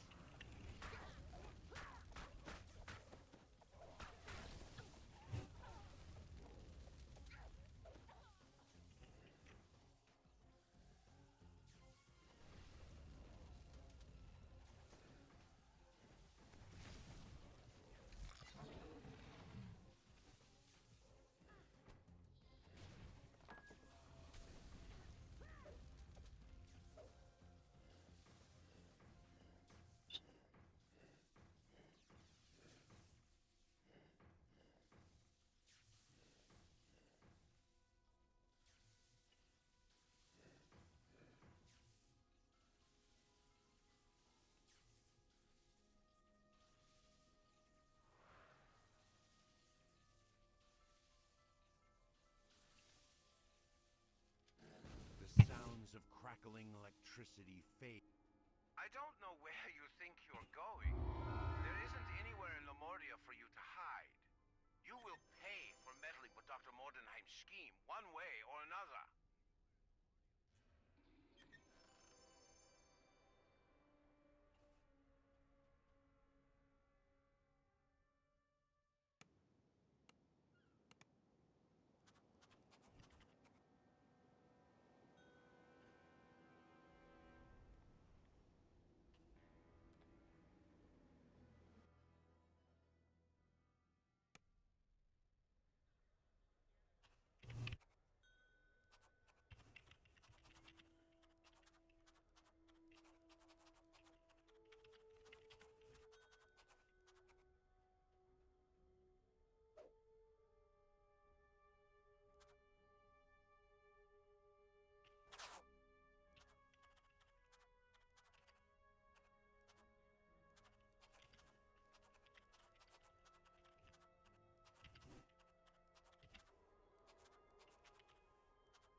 nice boost to my fortification by.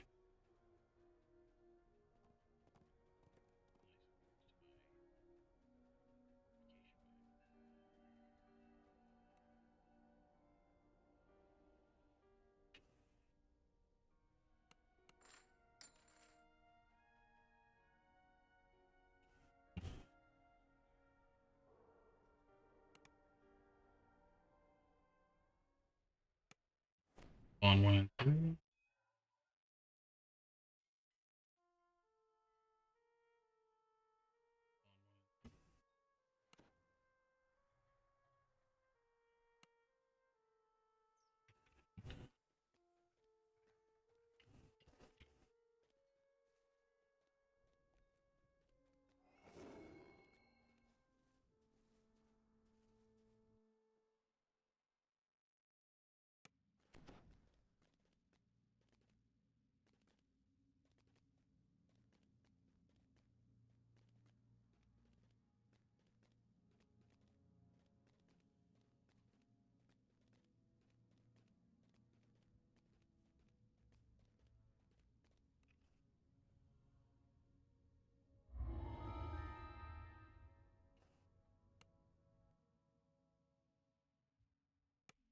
Hey, Cyrus, get out of there.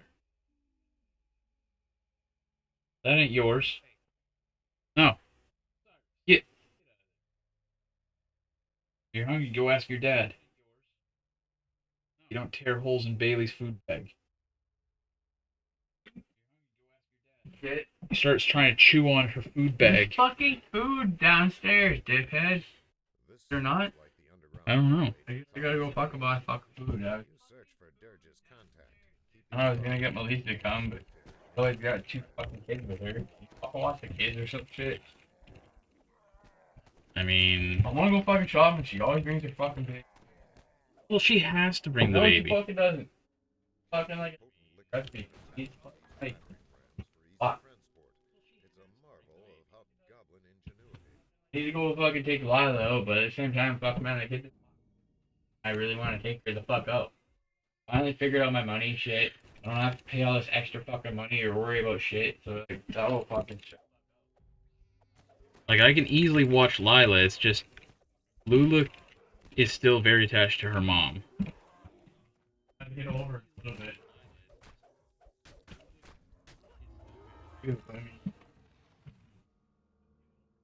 Lulu's not the problem.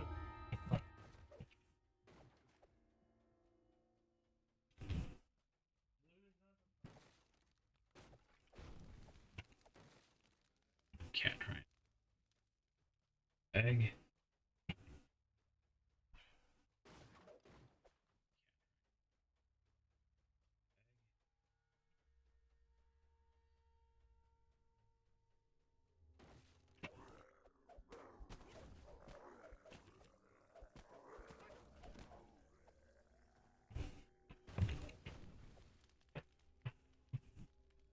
So I'm like a really bad fucking passenger driving with fucking dad.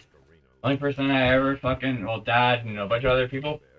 Only person I ever felt comfortable driving with was fucking Vic Lewis and Aunt Bet. That's it.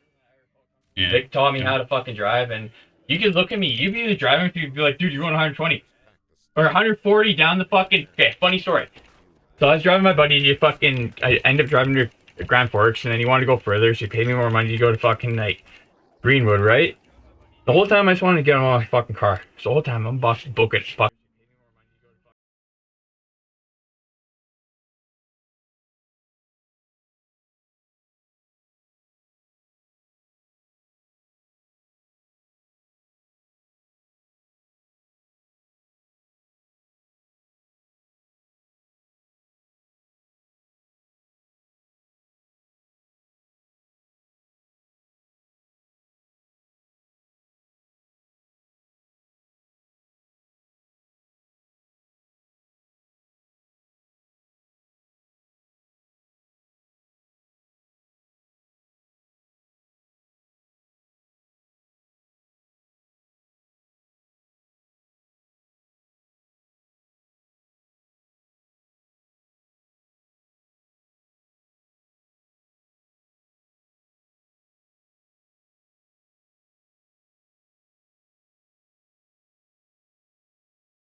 door looks built to stop an army.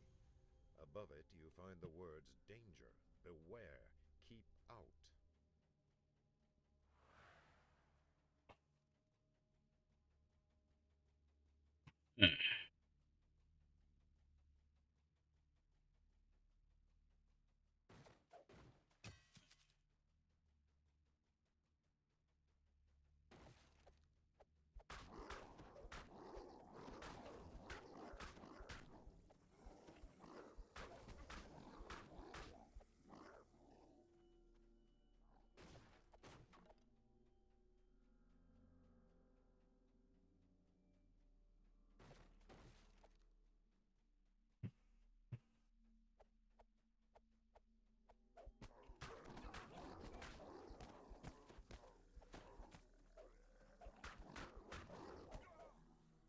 You notice words etched above this gate. Ready Room 2. Inside, methods whisper to one another with... You notice words etched above this gate. Ready Room 1. Inside, scarred and muscular trolls wait restless.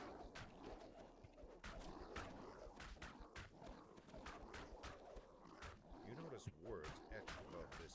You know... Gatemaster Brooks shrieks. Time to fight. Gladiators in Ready Room 1. Get moving. Grogan, the promoter, shouts, "We have a last-minute team for today's bloodbath, all the way from Stormreach." Angry howls erupt from the crowd. No reason to worry.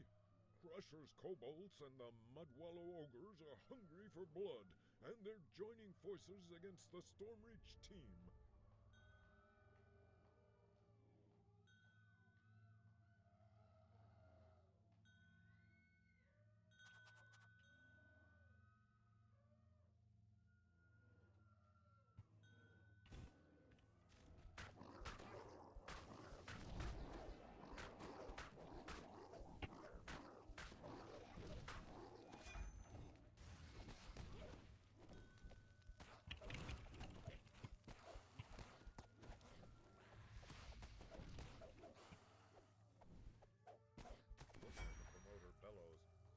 What a terrible upset!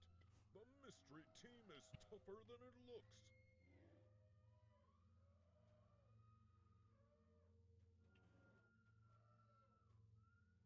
Their luck has run out.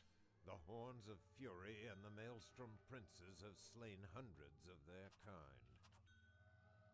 This should be the shortest fight we've ever seen. Let the slaughter begin.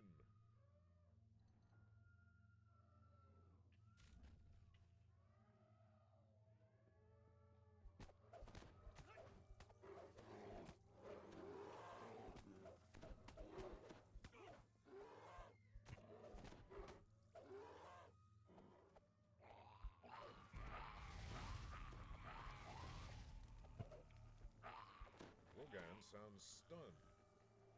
Who could imagine such a disaster? So many great gladiators slaughtered in their prime.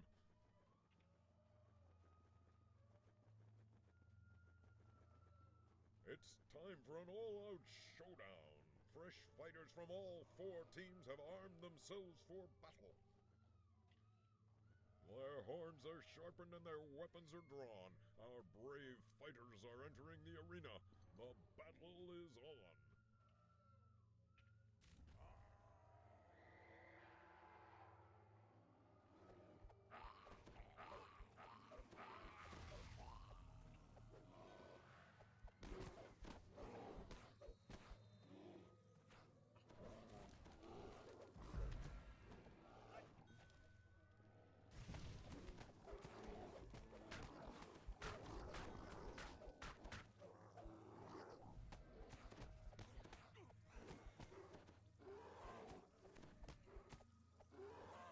Grogan's voice is hushed. The Stormreach team has spilled a sea of blood today, but it has not yet sailed to victory.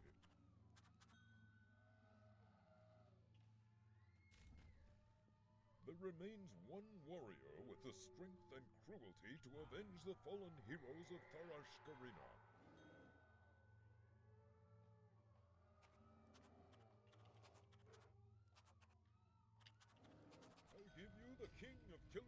merciless murderer, the terror in the night, hurt the unbeaten. Your enemies lie scattered and broken at your feet. Now is your chance to seize the mighty axe.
A beholder roars, hungry for slaughter and ready for a fight.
Stoltz pets won't be causing you any more trouble.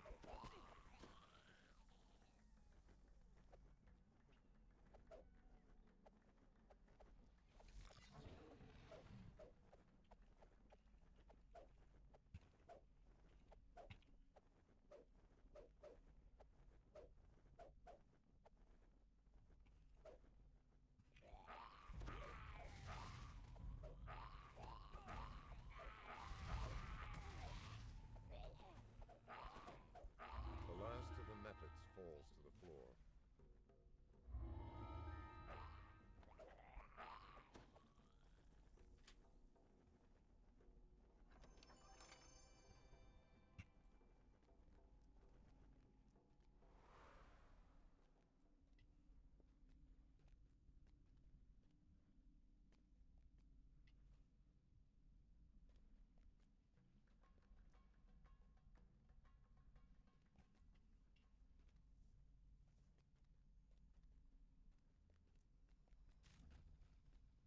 An eye tyrant watches you with malicious intent.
beautiful elf maiden sits by the fountain, lost in thought.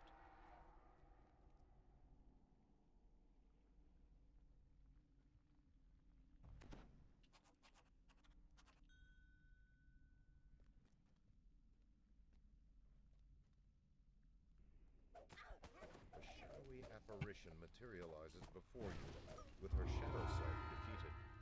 Orphne awakens from her reverie.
As you emerge from the gulch, trollish war drums begin to beat a steady rhythm. You have been spotted by a lookout.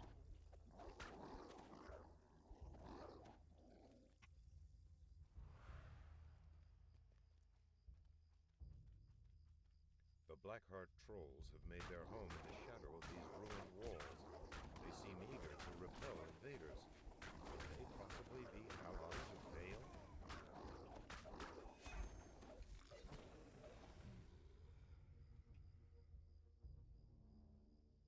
Use that Reaper just hit.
Ahead, a glowing barrier blocks access to a forbidden cavern.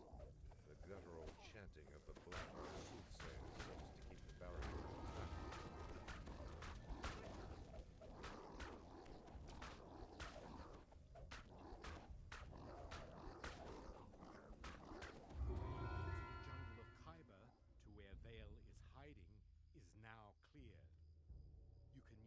cave entrance to descend down.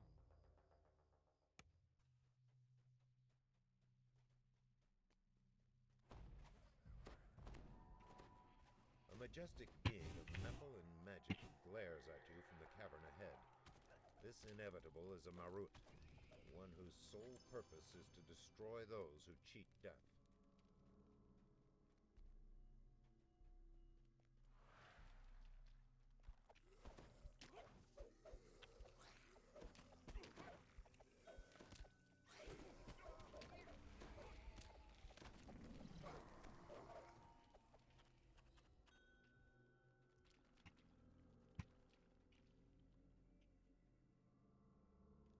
A group of drow ambushers in the next room howls a battle cry.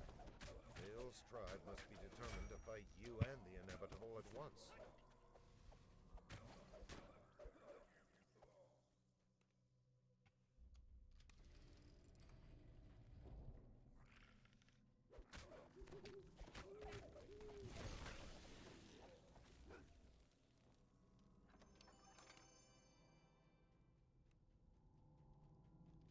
The stench of trolls once again reaches your nostrils. It is true.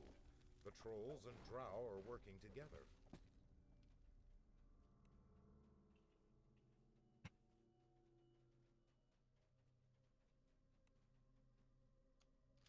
As the gate grinds open, a drow scorpion screams a command. An answering chorus of shrieks erupts from behind you.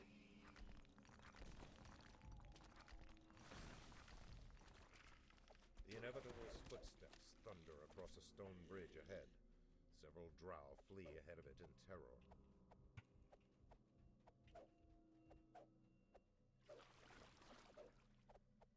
You have caught up with the inevitable. It stares coldly at you, perhaps calculating the threat you pose to its mission.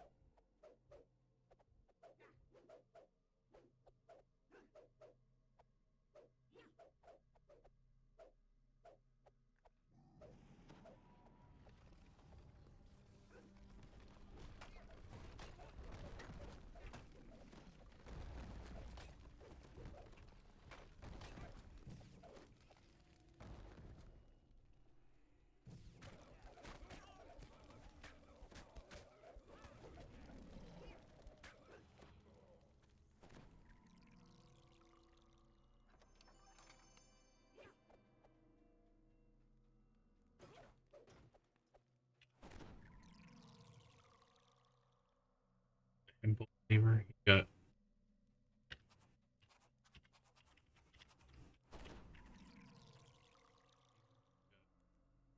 got evasions.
You stand amidst a scene of terrible slaughter.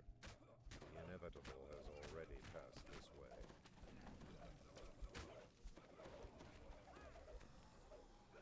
You see signs of ancient architecture in the halls ahead. Vale's tribe must be living in the ruins of an older civilization.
bird stalks down the hall to your right, relentlessly focused on its target. The locked gate ahead marks the outer boundaries of the Drow encampment. You have entered a new section of the caves. In the distance, you hear a strange and evil keening. You have never heard of a beholder serving a Drow, or anyone else. You shudder to imagine the bargain that Vale must have struck.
The clusters of giant mushrooms grow more sparse as you emerge from the beholder's domain.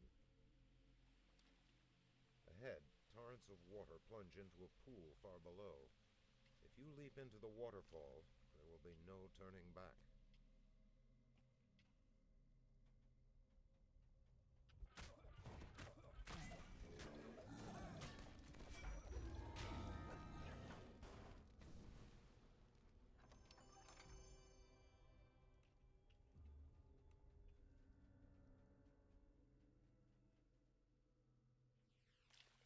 A geyser blasts water into the air nearby.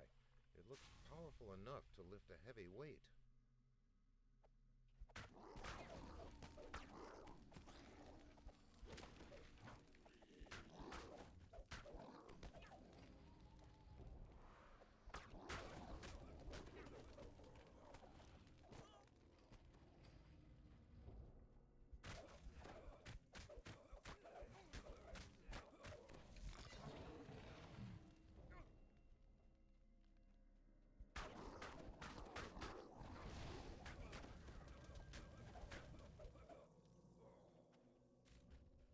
Ahead, 3 champions of Vale's forces have arrayed themselves for a last defense.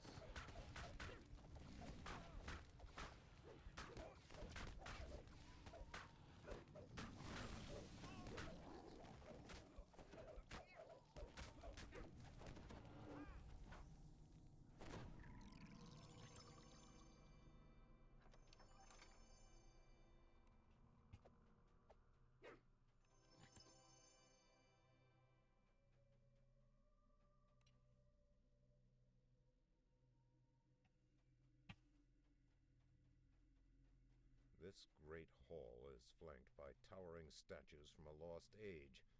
Vale chose a dramatic battleground for her last stand against the inevitable.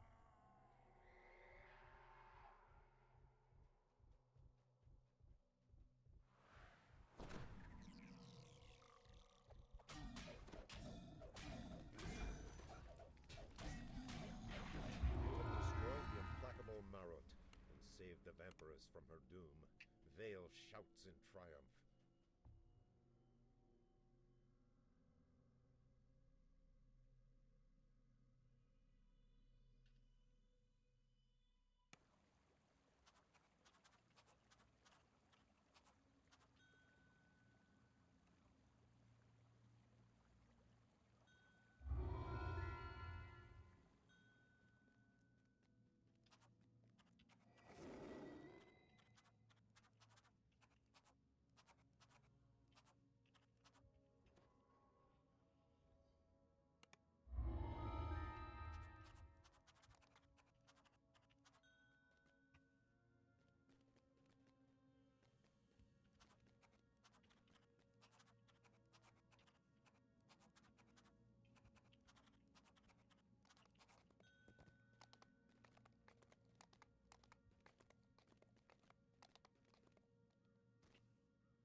sweltering heat in these tunnels is almost unbearable.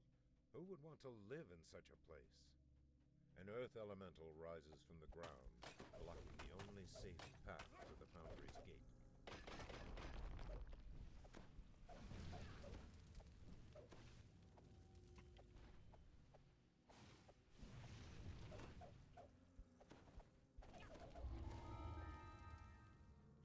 A warforged worker beckons to you from inside the foundry. The gate cracks. Viscous fluid oozes from a wound in RC2's side, almost as if something burrowed its way in. You hear someone clearing his throat. The sound appears to be coming from a stone face set into a wall.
As the North Wing gate lever locks into place, a freak power surge shorts out the storage area's energy barriers.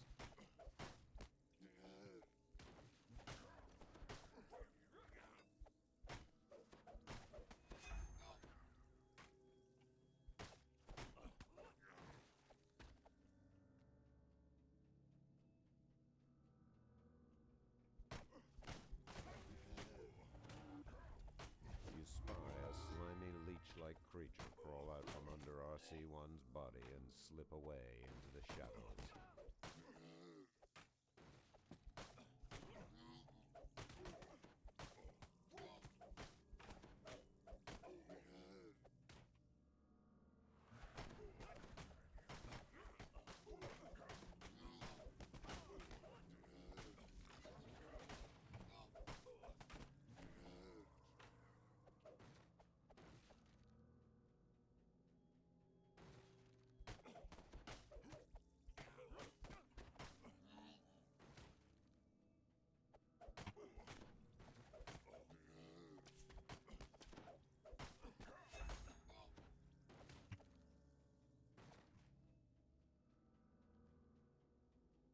The North Wing is now accessible, but your trials are far from over.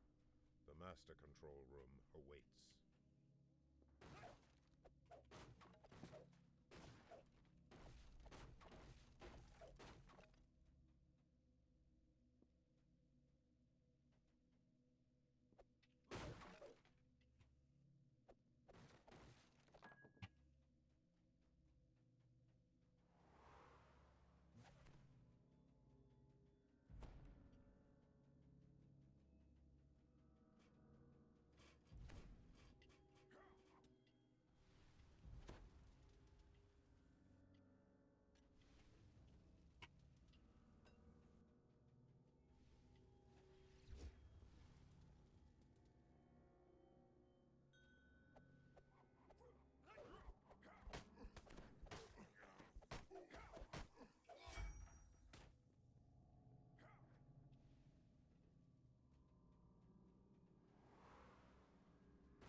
even through your clothing and armor, you can feel the floor grow warmer.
A toneless voice echoes through the fountain.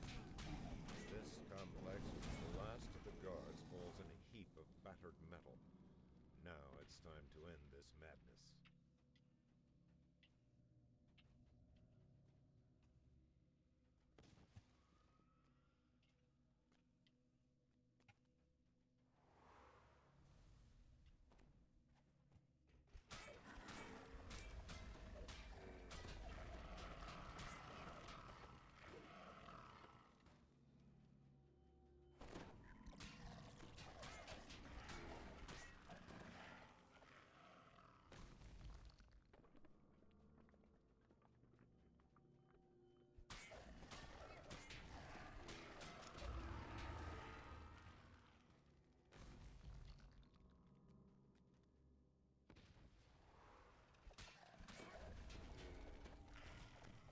Minutes until self-destruct.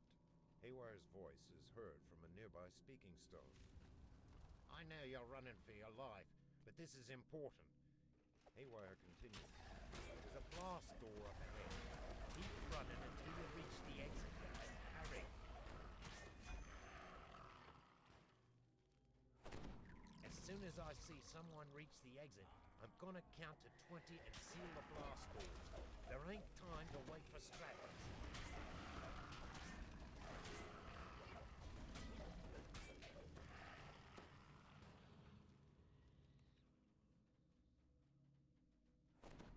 Rumblings from deep within the factory reverberate down the corridor. Stay clear.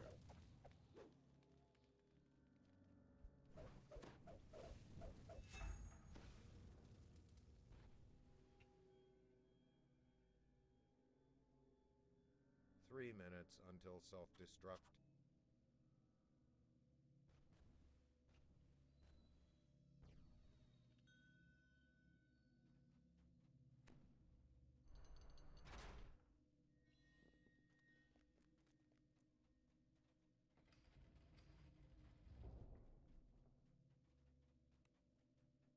Haywire gestures to the glowing quarterstaff on the lectern. Take it. You've earned it.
The gatekeeper's portal takes you to the bottom of a collapsed staircase somewhere deep underground. At the foot of the stairs, a corpse greets you with an empty stare. Something is clutched in its hand. To the east lies a room filled with treasure. Inside, you can see the codex page sitting on a pedestal.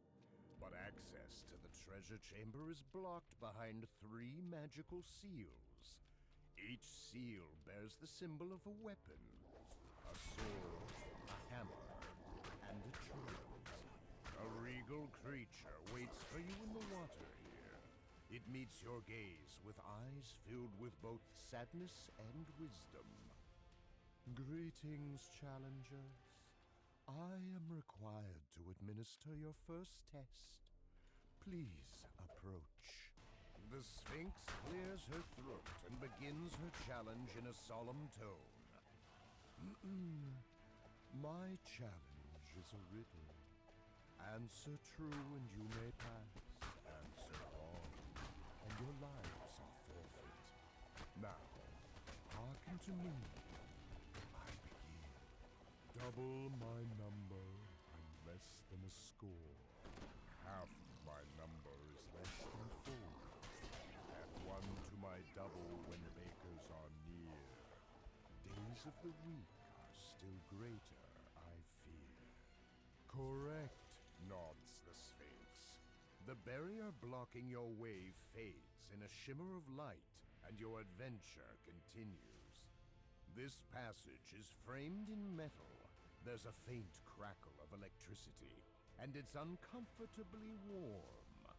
It's hard to say how strong the current is, or how it might affect you, until you step inside. A narrow, winding path leads over a drop into beds of spikes and whirling blades. The path seems to be slick, almost frictionless. A dangerous walk indeed.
Enter the frame drop room.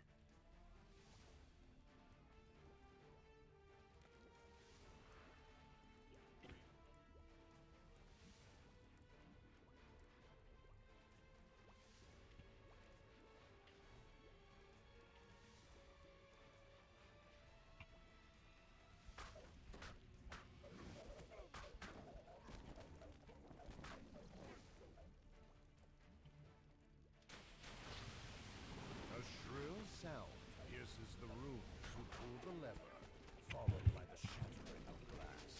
A wall of water rushes in. The floor groans as some kind of mechanical pump engages.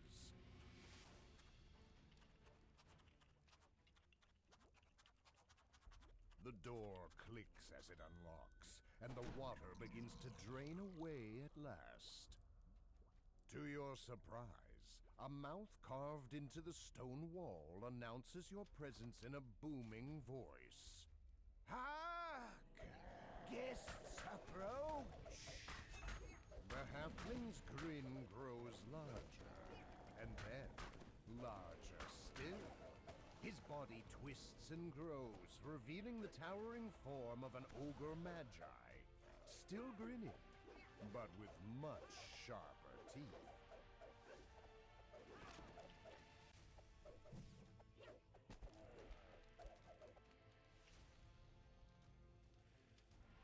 As you touch the crest, it fades away. You hear a bell chime in the distance. You are one step closer to your objective.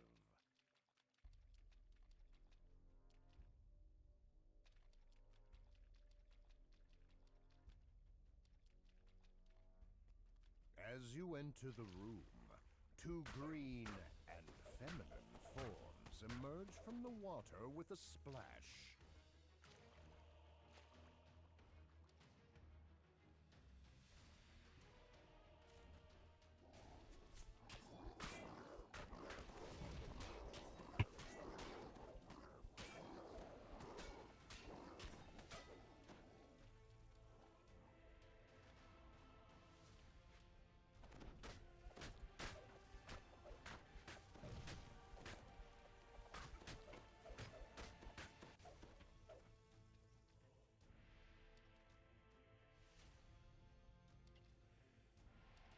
This strange spinning tunnel is slick to the touch and smells of oil. A running jump at the start might be required to get through.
Pulsing magical barriers hold the boiling water of the mountain at bay.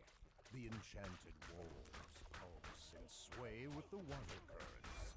The walls don't look very sturdy, so best be careful near them. The crab falls over dead with a mighty crash. There's a low hum and the barriers shimmer with energy. The tears in them close, and the water begins to drain from the chamber. Another crest claimed. Only one left to go. As the water recedes, you notice a crest marked with a trident toward the back of the chamber. Bright green slime covers the floor here. Something about it gives you a bad feeling.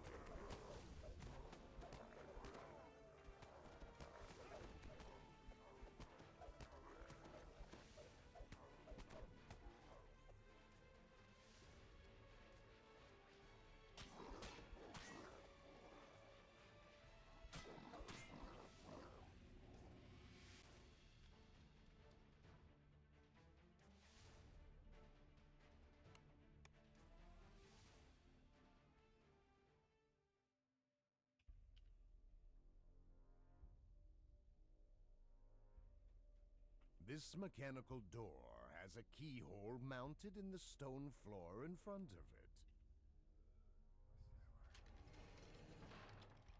A set of 5 patchwork creatures regard you impassively, each branded with a glowing number.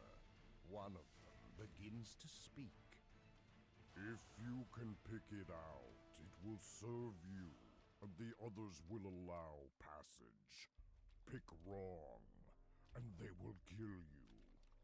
You have 1 minute.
An unnatural darkness fills the room ahead. No light is able to penetrate. You feel certain that something deadly awaits you in the blackness. As the darkness engulfs you, a voice whispers in your ear. Thank you for coming, traveler. You are at least very brave, if not foolish, to enter my darkness. I am so pleased that you came. I am so hungry, you see. So hungry. The vampire chuckles as he oozes back into the darkness. Well struck. I admire your spirit. In fact, I thirst for it. The vampire's form crumbles to ash, and the magical darkness recedes. You spy a crest marked with the symbol of a hammer in one corner of the room. That's the last crest. Time to return to the treasure room and claim your rewards. A voice echoes through the stone passage. Not thinking of leaving, are you? You've been so very entertaining. I just couldn't think of letting you go, especially with those little items of mine. And since you've eliminated all their guardians, why, you'll simply have to stay to take their places. I'll have to ask you to let Nix and Nox escort you to the indoctrination center. I'll be most disappointed if you cause me any trouble. Don't worry. You'll like it here. One of the wizard's magic mouths confirms your victory as you enter the treasure chamber. Well played. I concede this round to you, adventurers. I'm forced to admit that you've earned the spoils, though I confess there's something to be said for the occasional setback. It makes my next victory taste so much sweeter.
man.